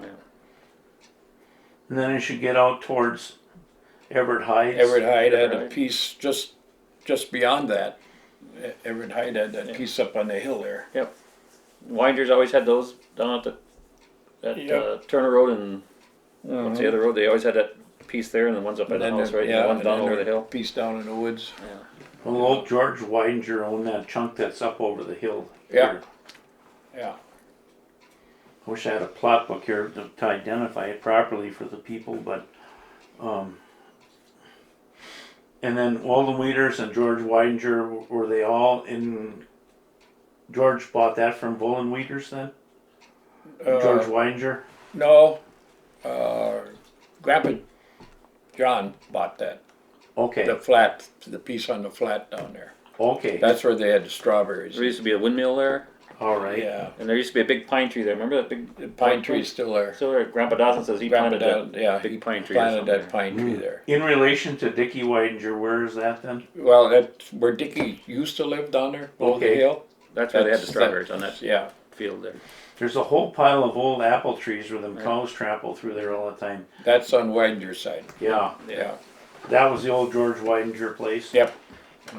And that extended further north. Went north across the road, you know. Yeah, across the Straight road. north. Did that road at one time go straight through there? The road used to go down, You know where it turns to the right now yeah, and winds up on Turner? yeah, it went down through the woods there somewhere. I'm saying it Yeah. did because that they used to call Yeah. that the old stagecoach road. Yeah. Stagecoach ran right by here. This is Yeah. the main artery. Sand The River Road or Sand what? River Sand Road, River Stagecoach went Road. out, went out, yeah. Yeah, And it went straight past your house here, Mm-hmm. all the way to the Four Corners, it said. Yeah. So I'm figuring it was a straight shot, and then somebody must have got tired of going across a ravine or something. they cut across What? there. Yeah. What did you ever do with the old plat book that Warren gave us? Those I extra- got it somewhere, but I don't know where That it was is. from what, 19 what? Or 18 something or 19? It was an old plat book from, Yeah. you know, copied from somewhere, I think from the courthouse or whatever, but it gave a lot, all the descriptions of who lived where. It's kind of interesting going through that and looking at the old roads and property owners and, I'll give you a website. You can go to get that oh, okay. if you want to. It's called Jan Diggs website, Bayfield County. And it's got the 1906 plot book and the Maybe that's what 1920. Warren had. Yeah, It was I- copied from a plat book, He so maybe copied it it from somewhere. could be something I like don't know. that from that. But it's real interesting to look at. Yeah, I've got them at home. Yeah, very interesting. So in the town of Russell, you've got, you know, where Everett's Field is there. Was there ever apple orchards up in there, Jim? Yeah, there was orchard right there where Everett's. Kind of where Margie Erickson's house is up in that corner there. Is that were their names Nelson back then? Nelson, yeah. Okay, so that's the old Nelson orchard that the Heights bought. Yep. And where Glazen's property is across the street, was that ever orchard? Let's see, that was Smith's, wasn't it? Yeah, Bill Bill Smith. Smith's. Or not, what was his dad's name? Snuffy. Roy Smith, yeah. Roy Smith. Pool Hall. Yeah. Who planted the ones where Judy lives? Did we? Oh, that was planted by Gorman. Gorman? You're Yeah. talking Judy Murato. Yep. Yeah. Yep. Yeah. That was Gorman's. Gorman planted that. What about in that field? Then you got up on the hill there in the town of Russell. Of course, you got on Peterson Road. You got. Can't think what the old guy's name. It was, Old man Peterson. Yeah. Fred Peterson. Fred was there. LC. Bill Heck on the one side, and there was an orchard there, and on the other side was. Shoot. You know where Speed lives? Oh, is that Yeah, where that's Speed. That was Bill Heck. Speedler? Well, that was Bill Heck's property. Yeah, and on the other side of the road though was back Groom? right on the corner there. Groom? Not Grooms. No, Groom. no. Somebody lives there now. That. Yeah. I can't think of who even lives there now. I can't either. And they work at the school. If anybody should remember, it'd be me. But anyway, there and out as far as Tribovich's, was that ever in orchard out that way? There was some orchard on the upper side above Trivich's there. That was a Groom. Okay. Yeah, The Grooms had big farms out there. Yeah. The Lomans, Lomans. old Pete Halverson, Yeah, Magnus Halverson, yeah. up in that. Then up in the Lamont, there was an orchard up there, wasn't it? Oh, Lamont. Yeah, up above the other side of 13. Yeah. I'll bet you one time there must have been Oh, yeah. 6,000 acres in The that. Holt Farm. There was orchard Holt's. up there. You know. Holt's Farm. Yeah. So what we're seeing here really is a dwindled apple Oh, industry. no, definitely. Yeah. I went through all that work to ask this question.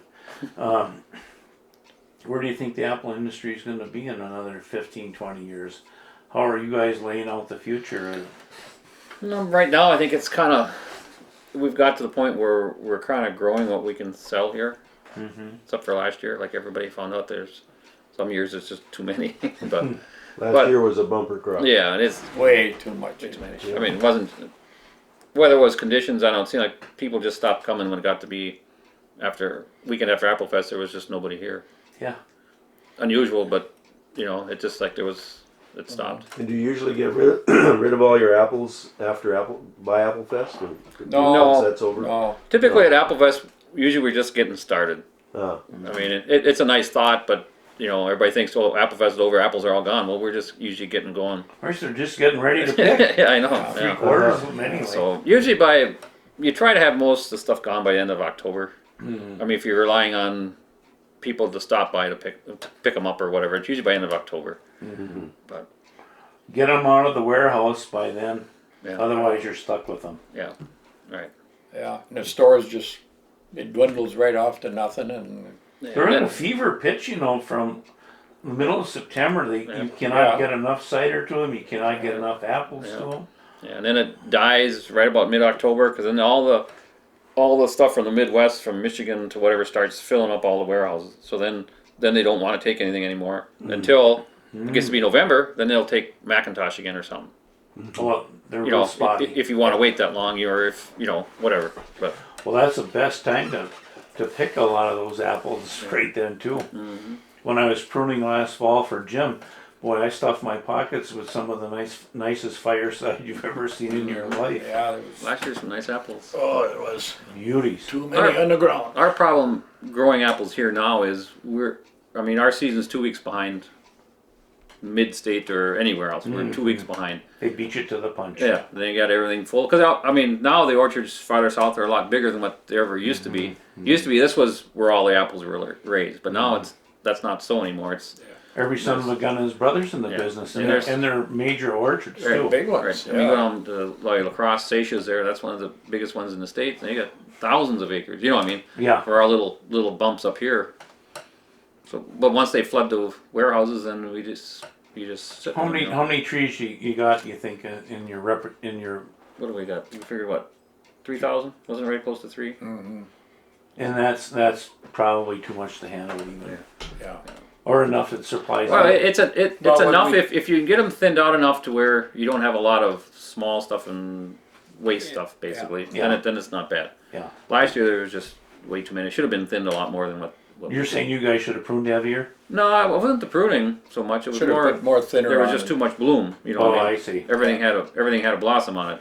I mean, look at everything in the ditch. Wild stuff. Wild, Everything everybody's was loaded. Just Yeah, every tree in the woods. And the thing is, the summer we had, there wasn't much insect pressure because you look at the trees in the ditch, the apples hung on there. And usually those apples get wormy or whatever and they fall off. Usually you never see apples in the ditch or on these old trees in late in the year. yeah, and they're still hanging on the tree. Usually they're all gone. Usually they aren't there anymore. Yeah, You know, because they get insects, you know, and then they fall off they early. get weak. Yeah.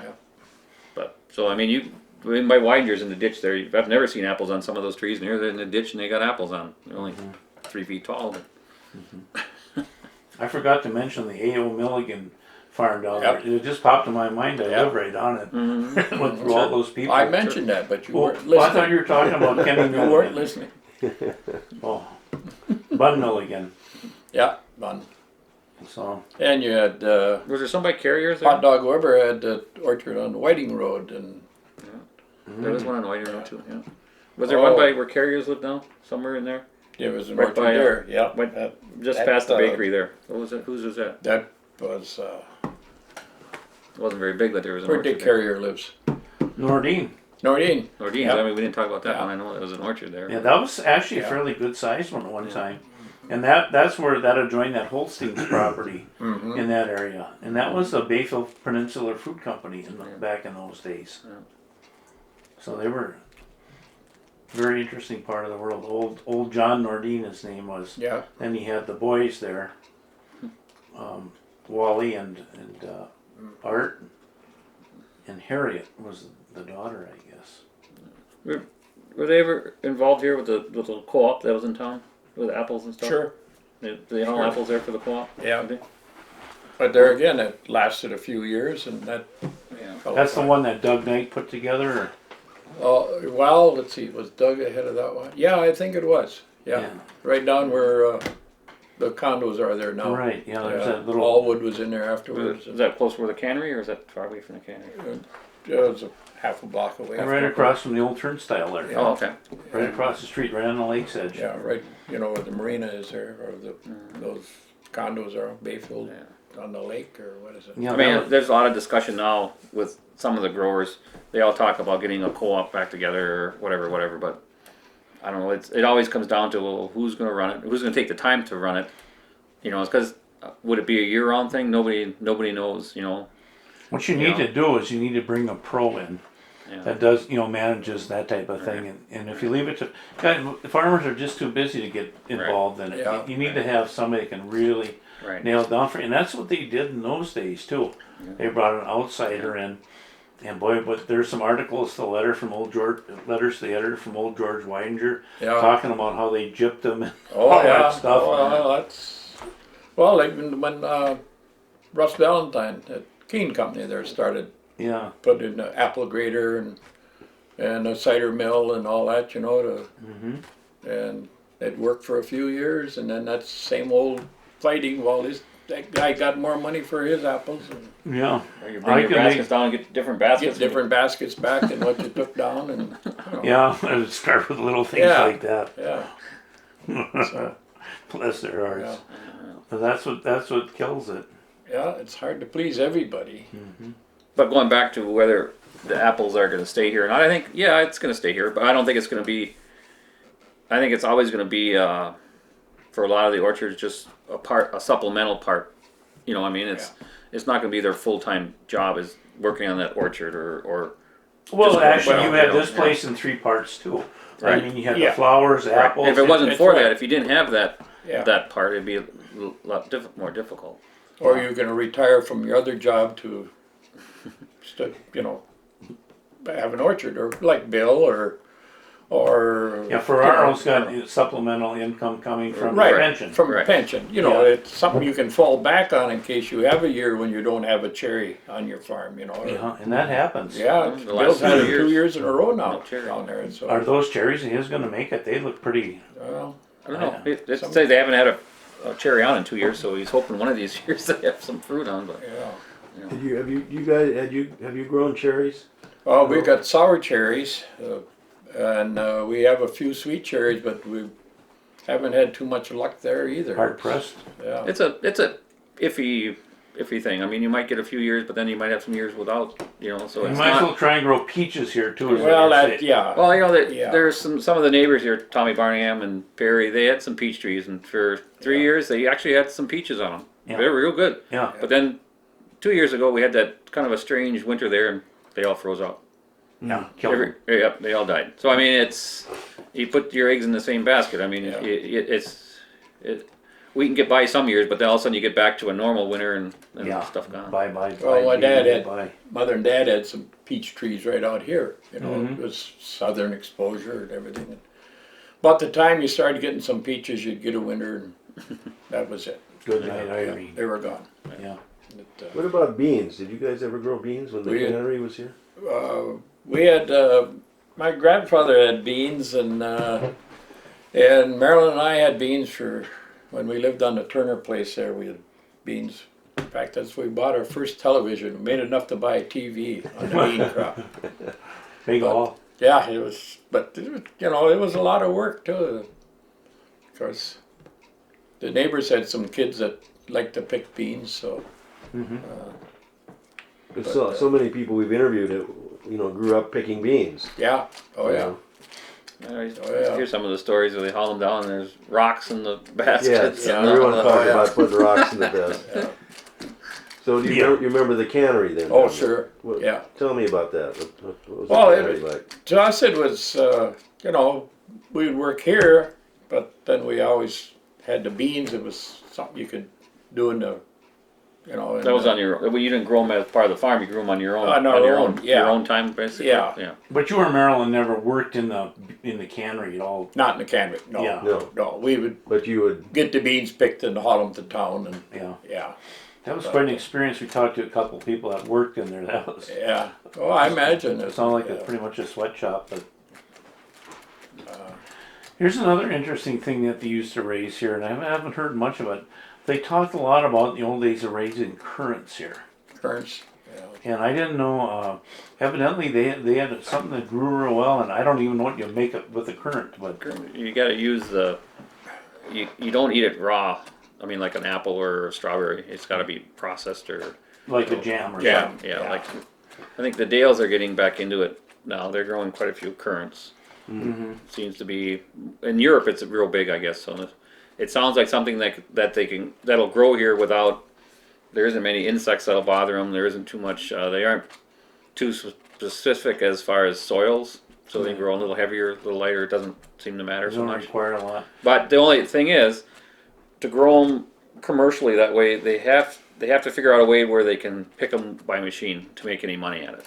Yeah, you sit out It's there. not worthwhile Yeah. by picking by hand because it's a volume thing. Shake them or do something. Yeah, the same way with raspberries. I mean, there's places here that'll take as many raspberries as you can grow, but they don't want to pay price that you'll have to pay for humans to pick them. Yeah. If you could get machine picked like they do out in Oregon or something, then sure, then you can grow a lot more crop here. But if you got to rely on hand picking, the numbers just don't come out right. Did you guys do much of that raspberry business at all in your day? No, Yeah, not we didn't. No, we haven't had. Well, how long we've had raspberries now?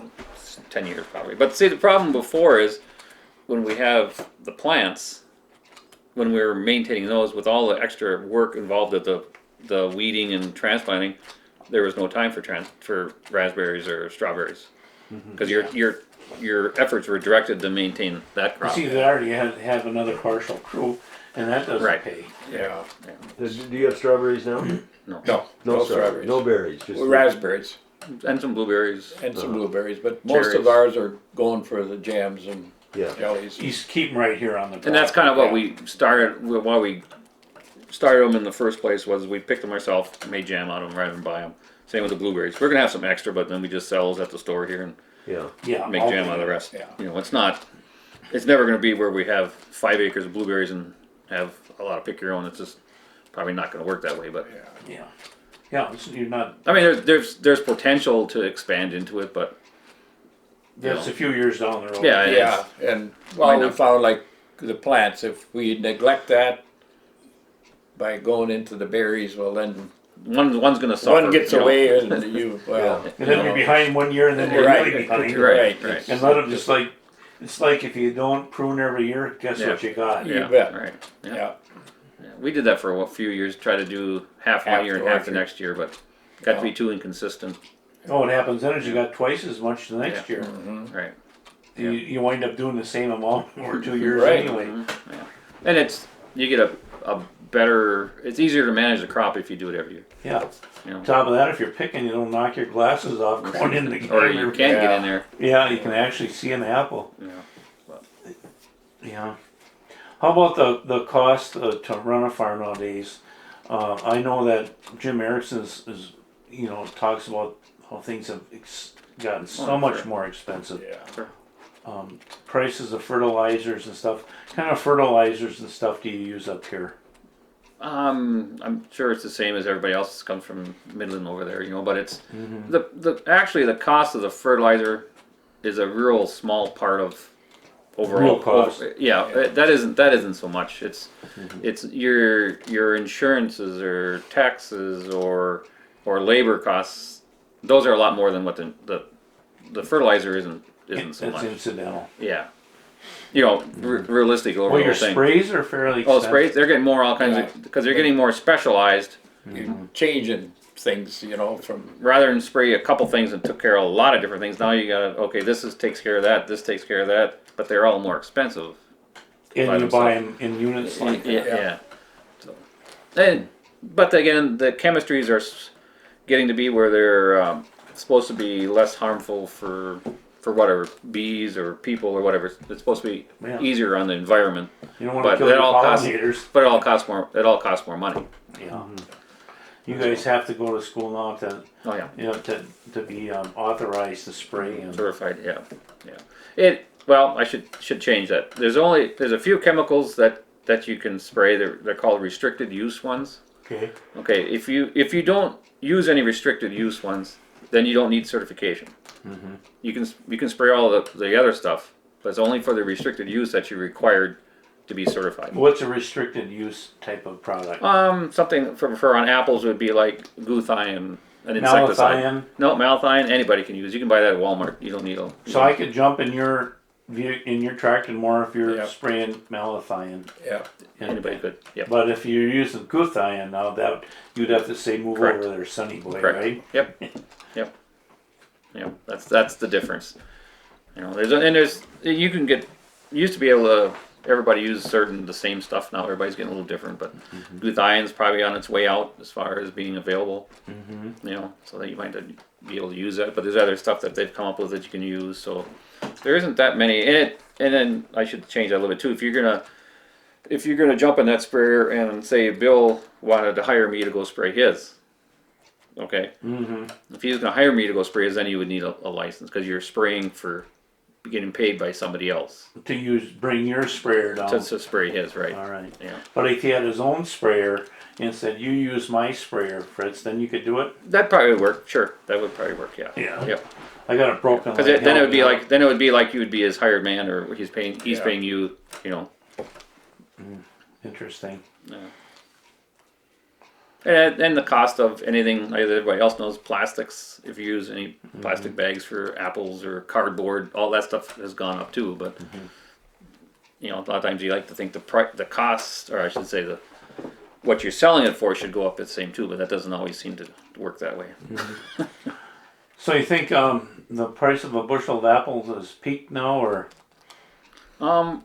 Depends on where you're going, what part of the state. If you went down by the cities, I mean, they'd pay a lot more for a bushel of apples than we do here. you pay as much for 10 pounds almost? Yeah, You get a real bargain when you come up here, but right. I was thinking to myself last year when I saw a bushel of apples for $28 or something like that, or Yeah.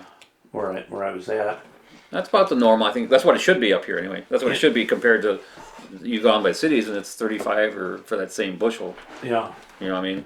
But then again, maybe their taxes are higher, their labor might be higher. I mean, but it's whatever you have to Where's do. your amount of apples you're selling now is Yeah, it's gone gone from down. bushels to bags. Yeah, people don't buy bushels anymore Yeah. either. Yeah, Yeah, you buy 5 or 10 pound bags. Yeah. Right? right. Yeah. Yeah, in the old days, the ladies come up here and haul 25 bags Yeah. of cloquet. They would And go home and that market has changed too. I turn mean, them with, into applesauce and with the advent of the grocery stores, everybody sells a pound at a time. Where people go and buy 3 apples today. Well, they're selling the Sara Lee apple pies. Yeah, Yeah. right. And right. they're, what they are, but I mean, so why go through all that work? Right. Right. But same with apples. People go in the store now and buy 3 apples for what they're going to use this week. Yeah. And then next week they'll come in and buy 3 more apples. Nobody buys a bushel to last for the month. Nobody Or has all a root winter. cellar anymore. Yeah, Yeah. right. You know. So I mean that's changed too. I mean it maximizes you're getting more for your crop that way. Mm-hmm. And you don't need as many apples to make that same, but you know. If you're making cider or something out of them, I guess that's okay. But I don't think that's not where the money is either. I don't think. Yeah, I don't know. You guys make cider? No. No. That's a whole nother operation. Well, since they went to where that pasteurization thing has kind of got to be kind of a we did. We were in connection with Shugas down here, yeah. so we were making it together. And it worked all right, but then all at once they wanted it pasteurized, and they didn't know what they were doing, but they passed a law that it had to be pasteurized. So we thought, well, the heck with it. We just got out. We'll even get though, out of it. Even though we could have still made it and sold it. On Yeah, our, they on our told us farm. that later. Yeah, later. A year or two later. Well, Yeah. you could have made it and sold it on the farm here. Well, by then we Already made our decision. made our Oh, I decision. see. We were out of it. So Yeah. Yeah. Bye bye, Yeah. baby, goodbye. Perry had sold the grade or the press and everything. So we thought, wow, why start? And in over? the end, we used to make it in the evenings down there. Yeah. So you'd work all day, and then at night you'd go down there and make cider. Well, we didn't really miss not making it anymore. Yeah. I mean, at Applefest, you'd end up working 3 or the 4 nights before Applefest at night till Yeah. 10, 11 o'clock making cider every night. Yeah. I was like, I don't really miss it. Yeah. I'll tell you what. What Jimmy Erickson's over there. The best cider in this earth comes right around just before Apple Festival there, a little bit afterwards, Yeah. and it's the non-pasteurized stuff that when you pasteurize it, it loses something. Yeah. Yep. Oh, it loses a I'll lot. agree. I think it loses Yeah. a lot. Yeah. Just a wonderful product before it. Yeah. So, but I guess you got to do it. Unfortunately, yeah. You know, one thing I wanted to go back to Dawson because I'm not sure we got a full portrait of. He was a real pioneer, wasn't he, in the whole flower Well, business here? between him and Grandpa, So his dad started. yeah, his dad started it, and Could you go into that a little bit more detail of? well, it was 1912. I think that book upstairs. That's showed when they were it. growing strawberries, right? When they called and they Yeah, were growing all the and they- strawberries, and they called and said we're market's flooded, don't send anymore. And they were just starting to pick. So then they decided. I think that's when they decided that they had to. And there was an embargo at that time from seeds from Yeah. Holland or somewhere, so that they weren't getting much or plants or something from. There was embargo on seed coming Seed. from over there. So they decided, well, they grow some of their own stuff for plants or seeds. Was or, Dawson trained at the university level like your grandfather was? No, he went to Northland. So, but well, it's university level, but Well, that was in what though? Was that agriculture, no, I don't think so. No. I think that was just basic college courses. business degree? So, business. so Dawson's, your grandfather, that was John E. John F. John F. Yeah. I can't keep all the John Johns E. was straight. his dad. Okay, Yeah. so John yeah, there F. was a lot though. of Johns. So John F. went to the university Yeah, in and Madison. studied Horticulture. horticulture. Yeah. And so he really started the whole Right. idea of Right. Of the flowers and right. uh, he was a true farmer, true farmer. Yeah, oh yeah. I mean, he did everything. Yeah. I mean, from the cattle to, to the potatoes, to the flowers, Well, to the apples, to the yeah, berries. actually, when my dad was more, he liked the cattle. Oh, he did. Yeah, and that's when they put the barn up in 1928. Because he wanted some dairy cattle, of course, you know. He had a use for the manure and stuff, of course. Mm-hmm. But So by that time, how much was the flower business? the flower business was, well, at that time I was supposed, I would say maybe half their income was from flowers. It was. Yeah, Uh-huh. yeah. And the same as you guys, they move them out of here early, take them into this basement here and store them, Yeah. and then move them just like you're moving the early flowers now. Yeah, Yeah. everything probably was being shipped out of here, you know, to go out on the express, you know. Yeah, by mail, didn't they, or Yeah. train or something? We got some books up here. They kept ledgers of all the orders and stuff. You know, back in 1912 and 13, and Yeah, there might have been 50 entries in there for each year, or Yeah. 75. I mean, it was like a Different $5 a customers. piece, or there wasn't. I mean, it doesn't look like much on them at that time, but it probably was So then. they go out of you here know. by train then, or how would they go out? Train well, or by run by mail? train and then by truck and by post office. Post and- office, Yeah, yeah. We used to have a pickup load to take it down to the post office every day, and Oh, you would. yeah. And Chum Cheap, he was Yeah. one of the postmasters I remember. Oh, he just loved it. He had to handle all them boxes, Yeah. you know, But Grandpa used to be a good friend with Jones, didn't he? with junks. Yeah, Jones from down by Yeah. Stevens Point there. Yeah. Randolph, And they used Wisconsin to. originally. I think they probably started out about the same. About the same. Yeah, they started about the same time. They used to buy. They used to buy a fair amount of plants from us. Yeah. You know, the Who was supply- Jung. J.W. Jung down by Stevens Randolph. Point, Clover. Yeah. Randolph. And they had a bigger market, or I don't know, whatever. Their planning was a little bit different. They're pretty good size now, and they're pretty big. I mean, Yeah, they're worldwide, I think. Yeah. yeah. So I mean, they've expanded. You know, a little different. Ours kind of stayed the same. Well, You know? yeah, but so this old Jung was probably a friend of John F. John F. Yeah. Yeah. So- So they probably had the same ideas, or they got the same. Probably went to the same i- university. Well, or it could be the same ideas from the. You know, had the same ideas anyway, and so He used to come up here. I Yeah. know that. they used to buy a lot of delphinium. Remember, they used to send A us lot of delphinium delphinium. seed all the time. Yeah. Well, it's a real interesting story.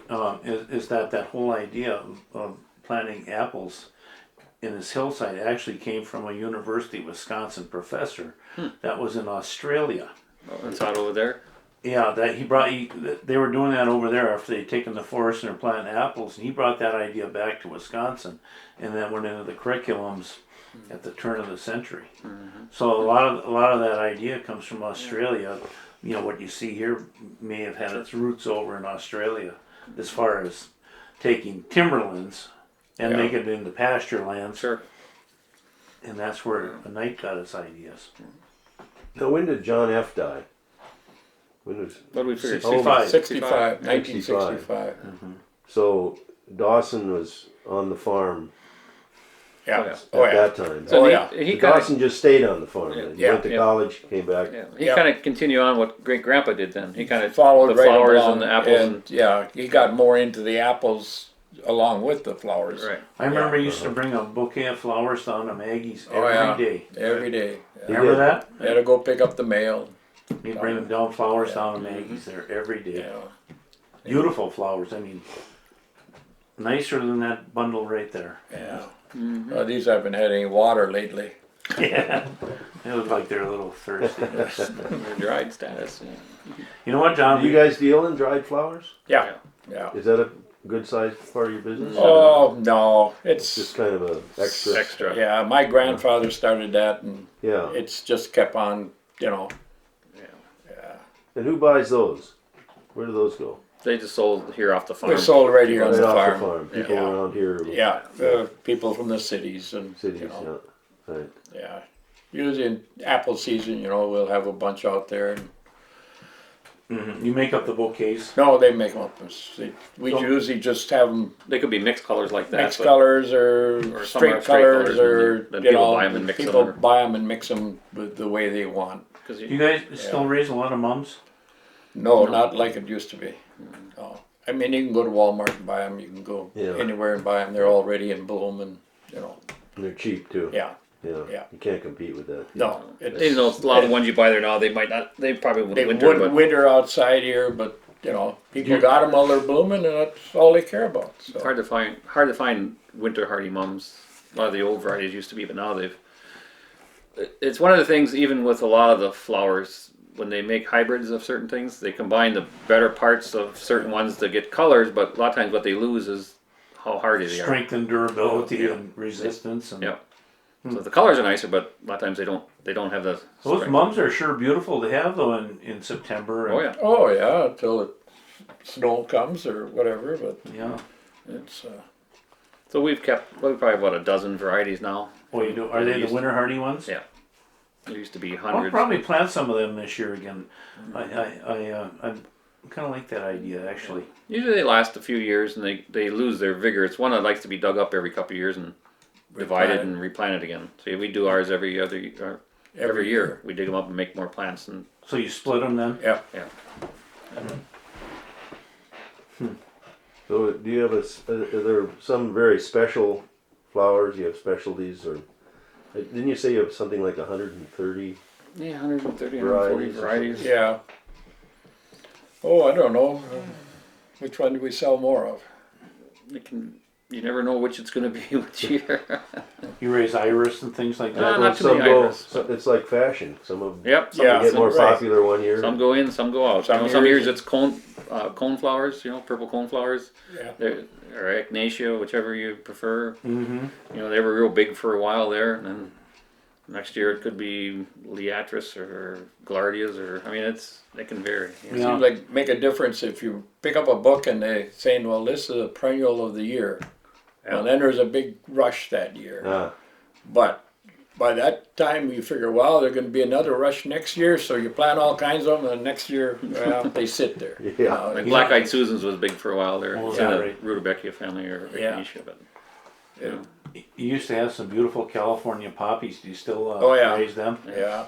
God, they're a winner anytime. Oh, yeah. The only problem with is they last about a week and that's Yeah. it. But yeah. It plant's dependable though. If you get it started, it'll be there for a long time. We got some in the orchard, been there 50 years in the sod there, and up Every they year, come. come every back year. Do you every split year. them off then, or No, they just We just leave them run wild out there. yeah. yeah? well, I think right now is poppy season out in Northern California. They're growing. Yeah. They bloom all over the countryside. It's probably the Iceland or the smaller ones, Yeah. which are pretty. You got. Oh, I stole some off your Golden property poppies. when you guys had vacated the that 40 over there. Oh, yeah. There was a few of them down there, and there's sure. some of them. You got one that's a pink, and you got one that's Yep. orange. Yeah. And there's a red one, and, it's, They're the most glorious in June. They're just beautiful. They are. Really My nice. Yeah. daughter, when she got married in June, and it was the end of June 28th, I think, something like that. Anyway, for her wedding, those pink poppies were in bloom then, so we took them and took all the petals Oh yeah, off, and then she used them in the church, threw them there on the thing on the church. It was really nice. yeah. That They were pretty cool. Beautiful. Yeah, they're big petals, they're big, huge. John, we should get a few. Spend some time with Jim here and show some of those photos. And I don't know if you think it'd be a good idea to take a walk to the barn out there too. There's stuff on the wall out there that yeah. is Yeah, we could do that. ancient, beautiful stuff. You have to get you guys to turn the lights on or something. Oh, that takes a second. But I think that'd be very important to capture that and Then we'll just wait for you, walk around with you, and Okay, who there? Elizabeth and John E. Hauser, So That's- this would be your my great-grandfather great grandfather, and grandmother, great-grandmother. and the date it says above there.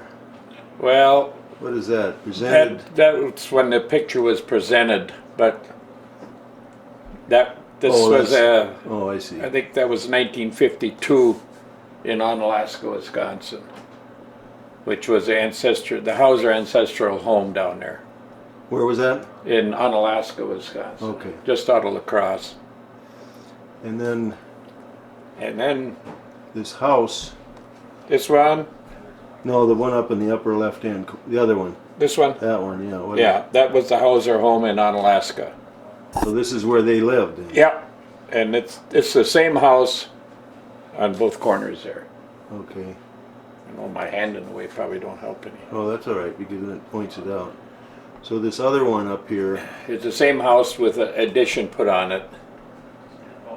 And that was in the Hauser family until 68. so when was that picture taken roughly?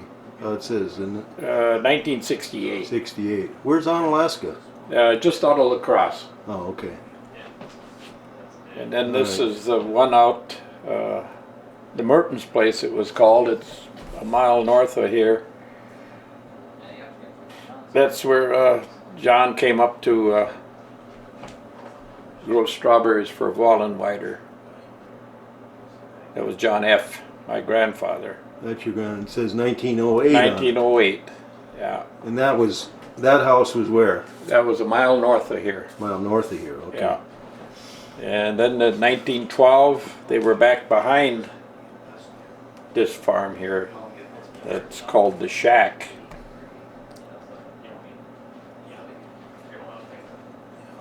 And then they moved from there. Let's see. I gotta get a better shot of that here. So the shack now. Where's the shack? Is that? That's about a quarter mile behind this building right now. And Behind you're this talking. house. Point out the shack on that picture. The Shack is right here, Right there. right there in the trees. Okay. And what's that other building? in the That's a back? barn back That's behind the there. barn. Okay. All right. And then over. And then they moved to, let's see, they moved to this one.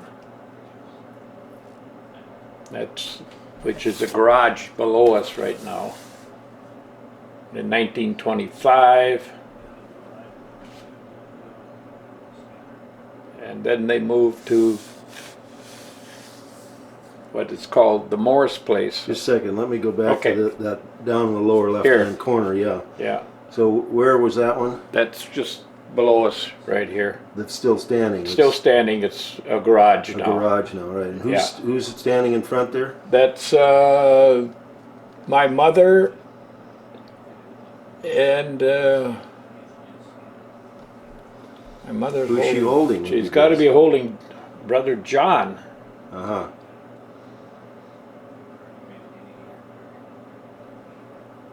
It says 1925. 1925. And I'm not sure that's brother John though. Now, who might have taken this picture? That I do not know. Yeah, wonder who did. Okay, then who's? And Then then there's this, another house down in this this, right-hand corner. Oh, what is that one? that's this house that we're in right now. And it was the one that was built as a packing shed to start with.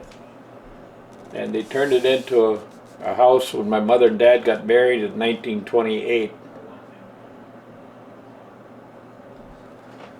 Uh-huh. Dawson and Opal. Right. And here they are here in this picture. And this is Lydia and John, my grandfather and grandmother here. I'll get Dawson and Opal first. A little tough to. So that's Dawson and Opal standing up. Looks like wintertime. Right here. Yeah, it does. And then next to them. Is my grandfather and grandmother, Lydia and John. Mm-hmm. And where would that have been taken, probably? I think that was, from the looks of it,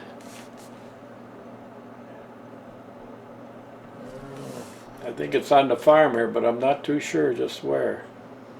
Yeah. Trees in the background. Yeah.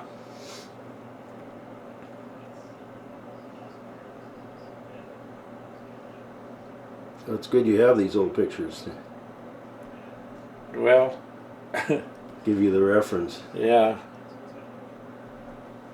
Okay. Tell me who these are again. It's John Emanuel Hauser and Elizabeth Hauser. And they're your great-grandfather and great-grandmother, and it was taken down at Onalaska, Wisconsin. Right. And their elderly age. How old Yeah, they were, well, he was 96 when he died, and so she must have been in the same neighborhood.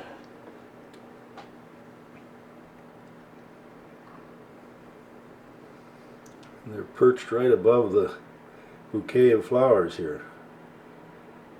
Which is good. Yeah, dried flowers. Dried flowers. Dried flowers. Yes. No. Okay.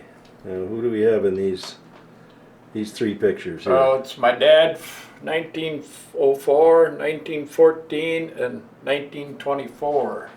Dawson. Dawson, John Dawson Hauser, yeah. Yeah. So here he's.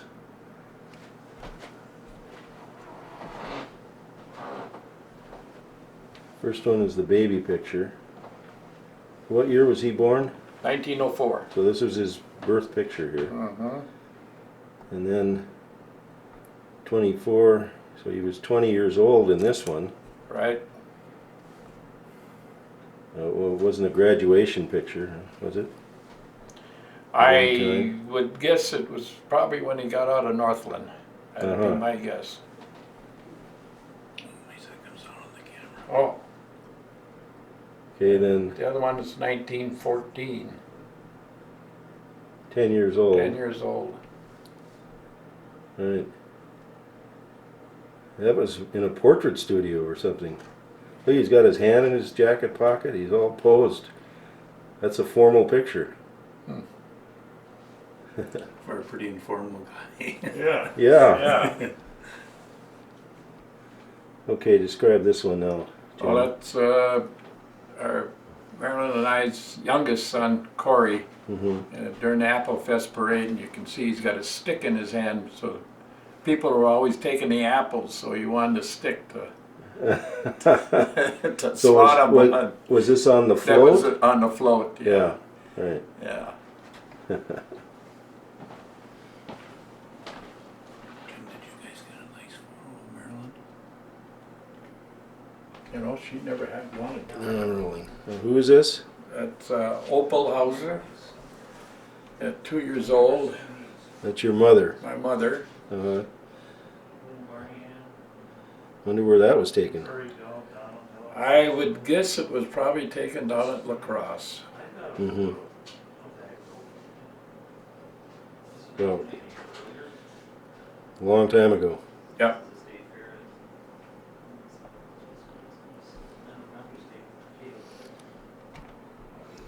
And who's this?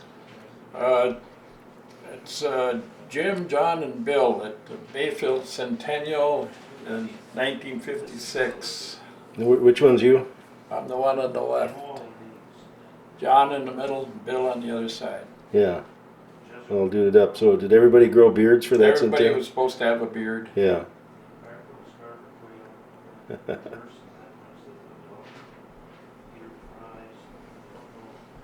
Just.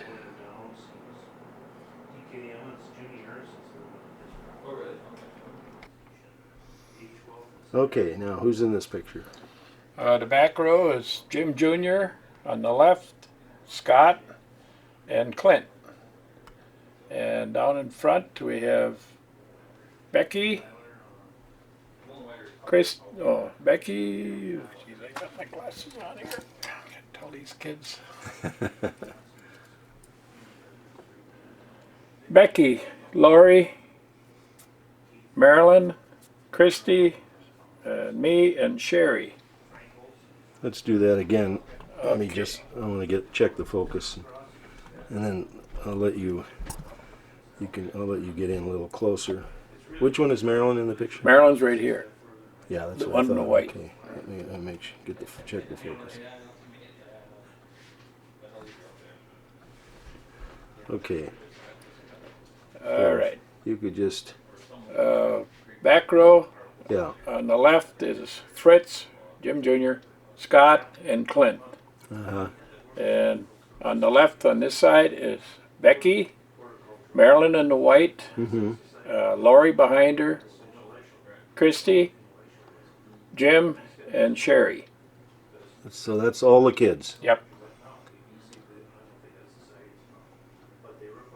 That's 7 of the 9.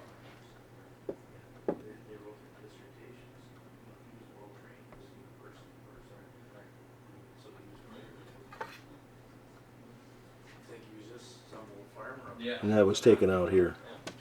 Yeah.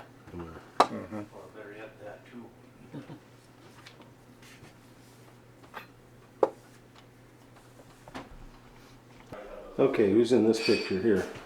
Well, starting on the left, that's Dawson, then Bill, and John F., and John Hauser, and Jim Hauser. And about when might have this been taken? About 1955, Uh-huh. Out in the flowers. in the flowers, Yeah. chrysanthemums. It was right down in front of the buildings down here. You're on the far right? Yep. Yeah. John F. Hauser. The one I wasn't running, so start again. That's John F. Hauser, the original start of the Hauser clan in Bayfield. Be your grandfather. My grandfather Yeah. Out there in the orchard. in the orchard. Yeah. How old do you think he was in this picture? Oh, 90. Yeah. Worked right up till the end. Yep. Worked till 96. He did. Yeah. He just died of old age or Broken hip. broken hip. Yeah. Broke his hip in the kitchen and That's died right. a week later in the hospital. Oh boy. So who's on that picture on the left there? This one? Yeah. That's one of the hired men, Francis Hessing.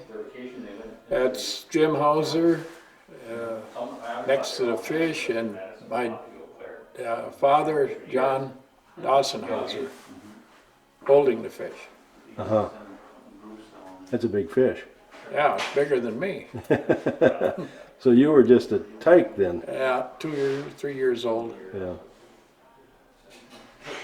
Well, I can find any articles. Okay, then we go over here to, That's John Emanuel Hauser and Elizabeth Hauser. That's down at La Crosse. so that would be your, Great grandfather and grandmother, Right. great grandmother. right, when they lived down there, Right, before they came up. right. Yeah, okay. Okay, who's this now? The guy in the middle is my grandfather, John Bender, and on the pony on the left is my brother John and sister Sally, and the pony on the right is my sister Nancy. Where was this It taken? was taken in Mormon Coulee outside of La Crosse. Uh-huh. So this was your My mother's dad, mother's dad, yeah. Right. Right. Bender, you said? Bender. Yeah. Okay, now who's this? That's John Hauser, brother John Hauser, in the Lupins. When he was a kid. Yeah, about, oh boy, let's see, about 76 years ago. Yeah. Out here in the farm? Yep. Yeah. Now are these wild lupins or one that you guys No, these grew? were seeded. Seeded ones that Yeah. you grew, yeah. Yeah, they were grown to be sold. Yeah. They didn't get sold. 'Cause they're in bloom. Yeah, okay, who's in this? The girl on the left is one of the shoemates from, her father was a doctor at the sanatorium out here. Uh-huh. And the one on the right is Bill Hauser, Your brother, my baby brother. baby brother, right? Who's no longer with us, right? No, Yeah.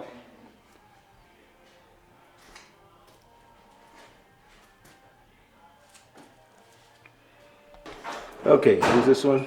that's Dawson Hauser in the Lupins. Year, I'm not sure about the year. Quite a field. Yeah, So you grew, do you still grow lupins? oh yeah, Yeah. yeah.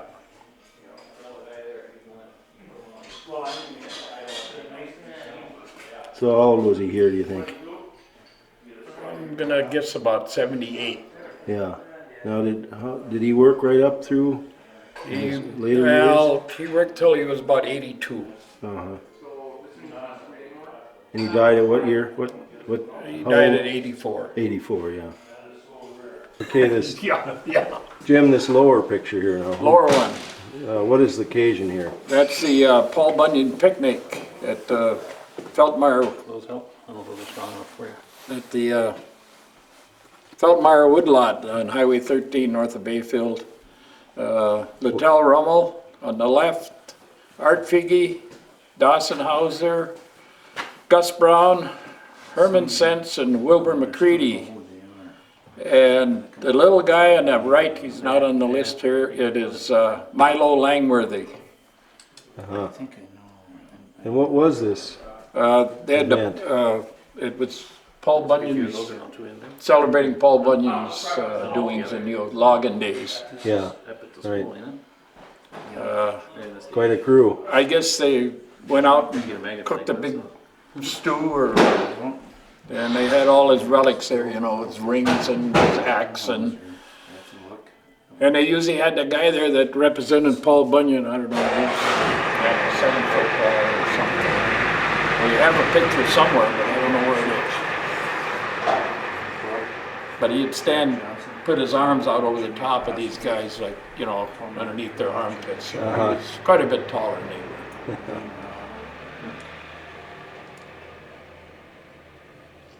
But these gotta come out of there too and get them named.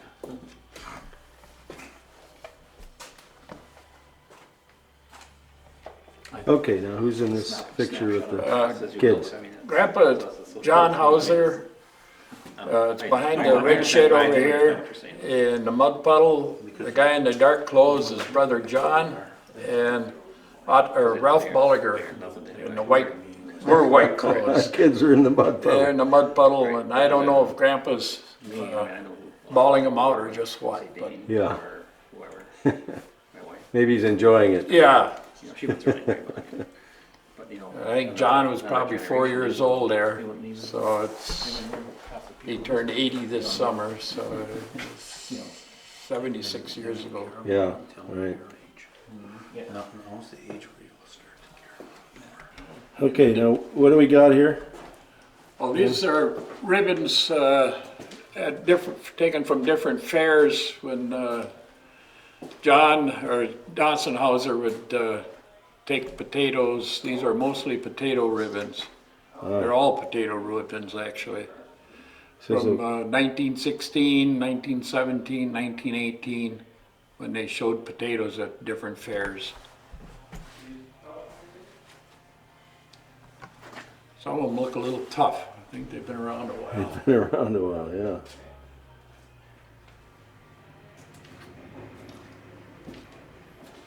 That was the shack back behind. Is this a room? No. Oh, okay, no. Somebody gave me that picture and I said, God, it kind of looks like a shack out there that used to be Well, this kind of looks like the barn that was there. down in that bottom. But this isn't you. No, I just looked at it. You want to sit here right here? It said Hauser.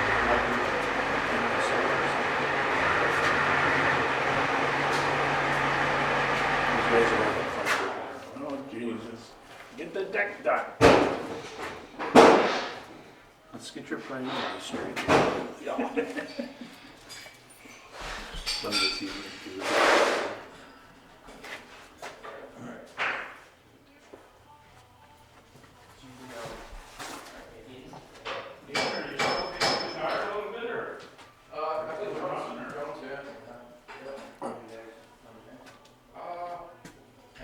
Here's, I'm on Dawson. Awesome. Yeah, I see he died in '88. Right. So this was when he's a little This was younger a, then. yeah, this was probably 76. I'm taking a rough guess there. Yeah. 76, 78, Right, right. something like that. He was a big guy. Oh, yeah. Yeah. Okay. Who is this now? That's John Frederick. That'd be my grandfather, who started the Hauser farm here in Bayfield.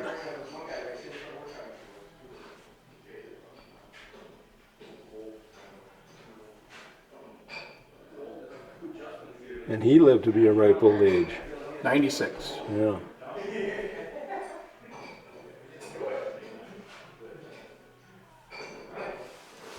He loved to give speeches. He did. Yep. On what? Oh, whether it's PTA meetings or flowers or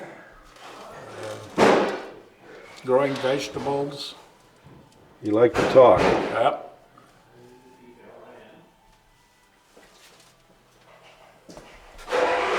Okay, who do we have here now? Oh boy. Says the Hausers. Hausers in La Crosse, about 1900.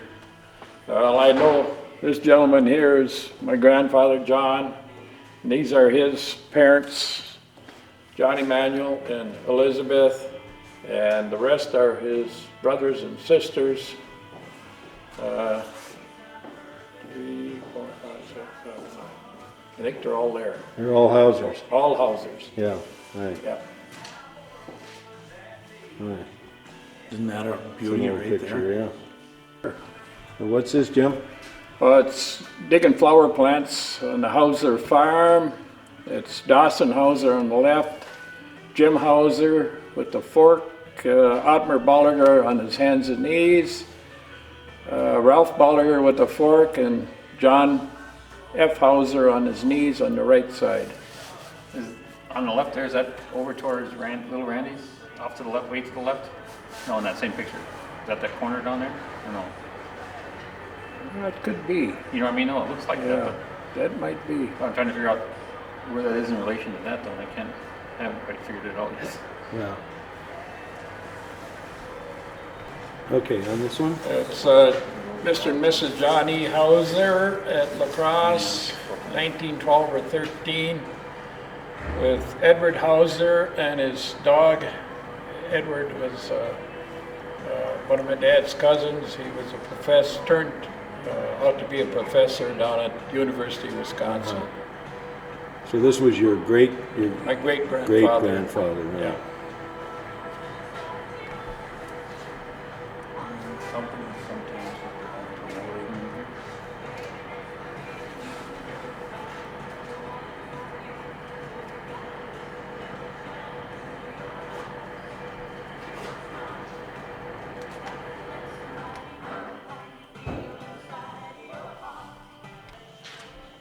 So what is this, Bill, Jim?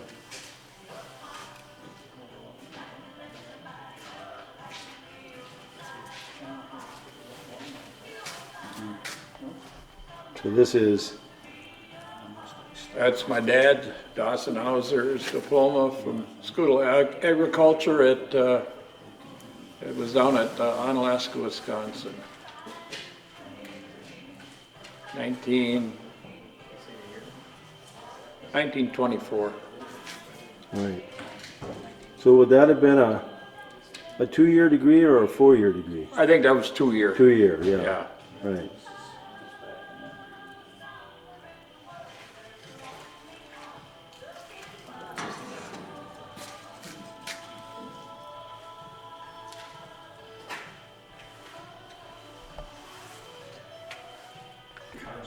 Okay, who's this now? That's my mother, Opal Hauser. I think that was taken year, I'm not sure about the year. Where was it taken, probably? I think that was down in La Crosse. Young, she was young then. Yeah, I think that was before she was married to you? I think about that time. Around the time, yeah. Yeah. Right. He was a beauty. Got the fur coat on. Oh, yeah.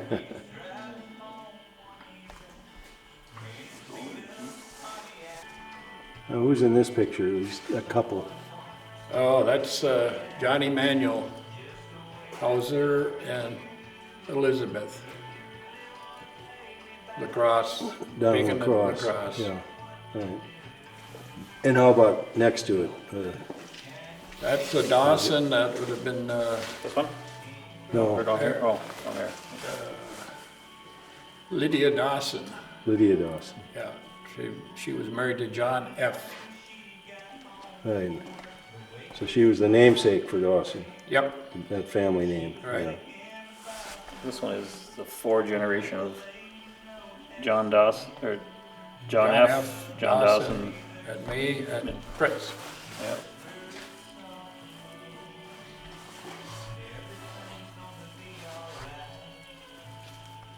Say that again.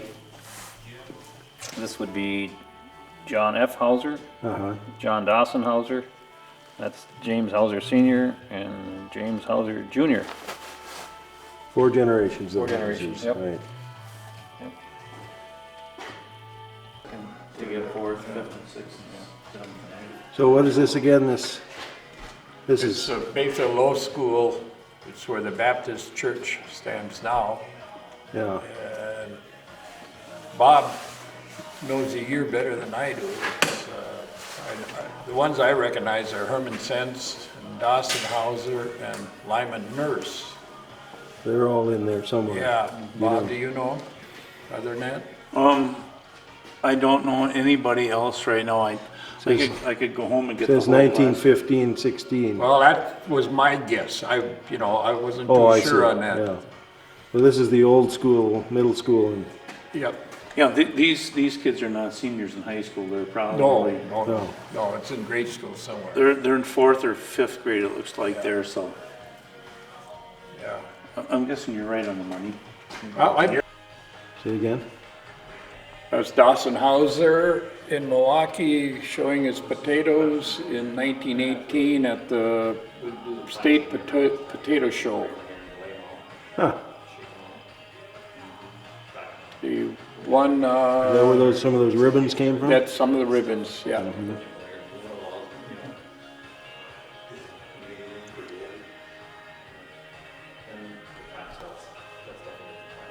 Wait a minute, say that again? Some of the potatoes, it says, brought as high as 25 cents per bushel. Oh, jeez. Could you make money on potatoes? Okay, so who's this? That's Opal Hauser in Florida in about 1965. Vacation or something? On vacation. Yeah. You know, when you grow up on a flower farm, you gotta go where they got flowers. Yeah. I guess that's the theory. Bus, who's on this? Emil Hauser on the left, Albert Hauser, Rose Hauser, Everhart, Ferdinand Hauser, and John F. Hauser, brothers and sisters. I think it was my grandfather's 80th birthday. His brothers and sisters. His brothers and sisters, So your great aunts and uncles. right. Yeah. Right. Where do you think this was taken? I'm sure it was down at La Crosse. Yeah, right. And what about above up there? Above there was a horticulture meeting. Okay, who's in this picture? On the left is a gentleman from Japan. He was visiting the University of Wisconsin. He was up here in Bayfield. The gentleman in the middle was my grandfather, John Hauser. The gentleman on the right was a neighbor out the road here, Bill Shuga. Right, This was at a vegetable fruit growers meeting in Bayfield. in Bayfield. Right. About when, do you think? Ooh, 1965, something like that. 65. Huh? He looks like he's 5, so that'd have been 60, between 60 and 60 65. or somewhere, maybe 1960. Is he giving a speech there? Well, I think he is. I think he is. But you know what this is, Bob? Why don't you tell me what this is? I'm trying to figure out what year he was. 20 years. 1889, probably 90. What's the picture? What's the gathering? It's a graduation class at University of Wisconsin in Madison. Circa 1891. And who's graduating in this? John F. Hauser, right Where is he? right here. Second. Point to him again. Yep. Right there. Right there. Okay. The rest of them, I have no idea. Yeah, classmates. Yeah. Let's say he was 22 when he graduated from there. That'd be 91, 92. And I don't know if it was a short course or, Yeah. what it was. Well, they all have diplomas there. Yeah. You see, they're all kind of showing their diplomas. So Yeah. Yeah. So where are we now? We're in your shop here. We're in the barn, right? In the barn. Yeah. When was this barn built? This part over here was the original barn was 1928. Sears Roebuck barn. This part was added on later. Yeah.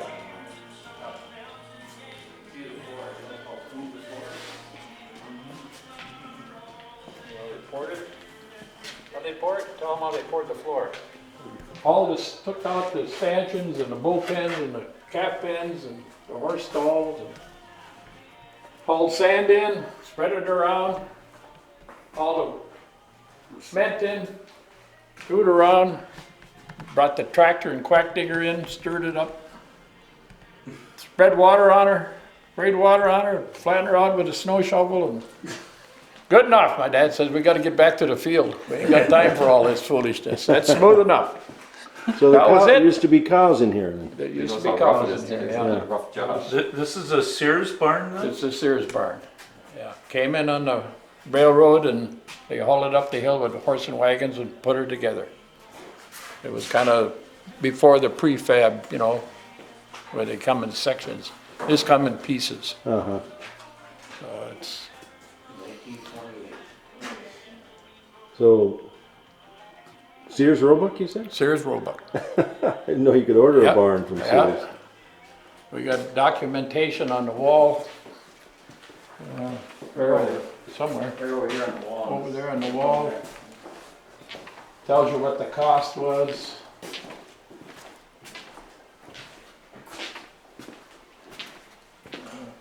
How old was this thing? UW Wisconsin.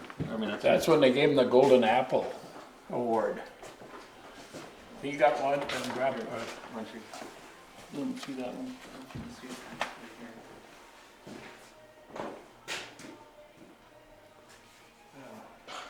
This one he was presented with the Golden Apple Award. There you go, that for sure. It doesn't say the year, does it? What's that?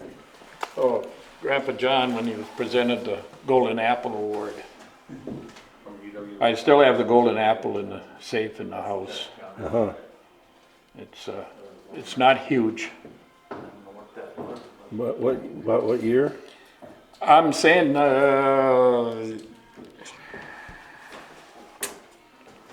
55, 1955.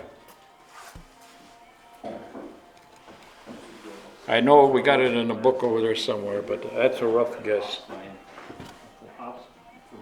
Huh. I don't see a year on here anywhere. Grows in here after in the spring here when we're done. Now, where did you say the facts were Oh, on? right here on the barn.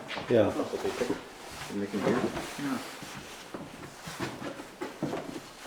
Well, this is the barn. That's the barn. Our leader, modern barn number 2061. Ours is a little bit bigger than the one in the picture. Yeah, How much? That's $8.95. this was $8.95. I think this one, the original barn was about 1,100 or 11 and a quarter or something like that. Isn't that something? Well, you could order houses too, couldn't you? Oh yeah, there's several houses around. Yeah. 1928 Sears catalog. Yep. That's fun. Yeah.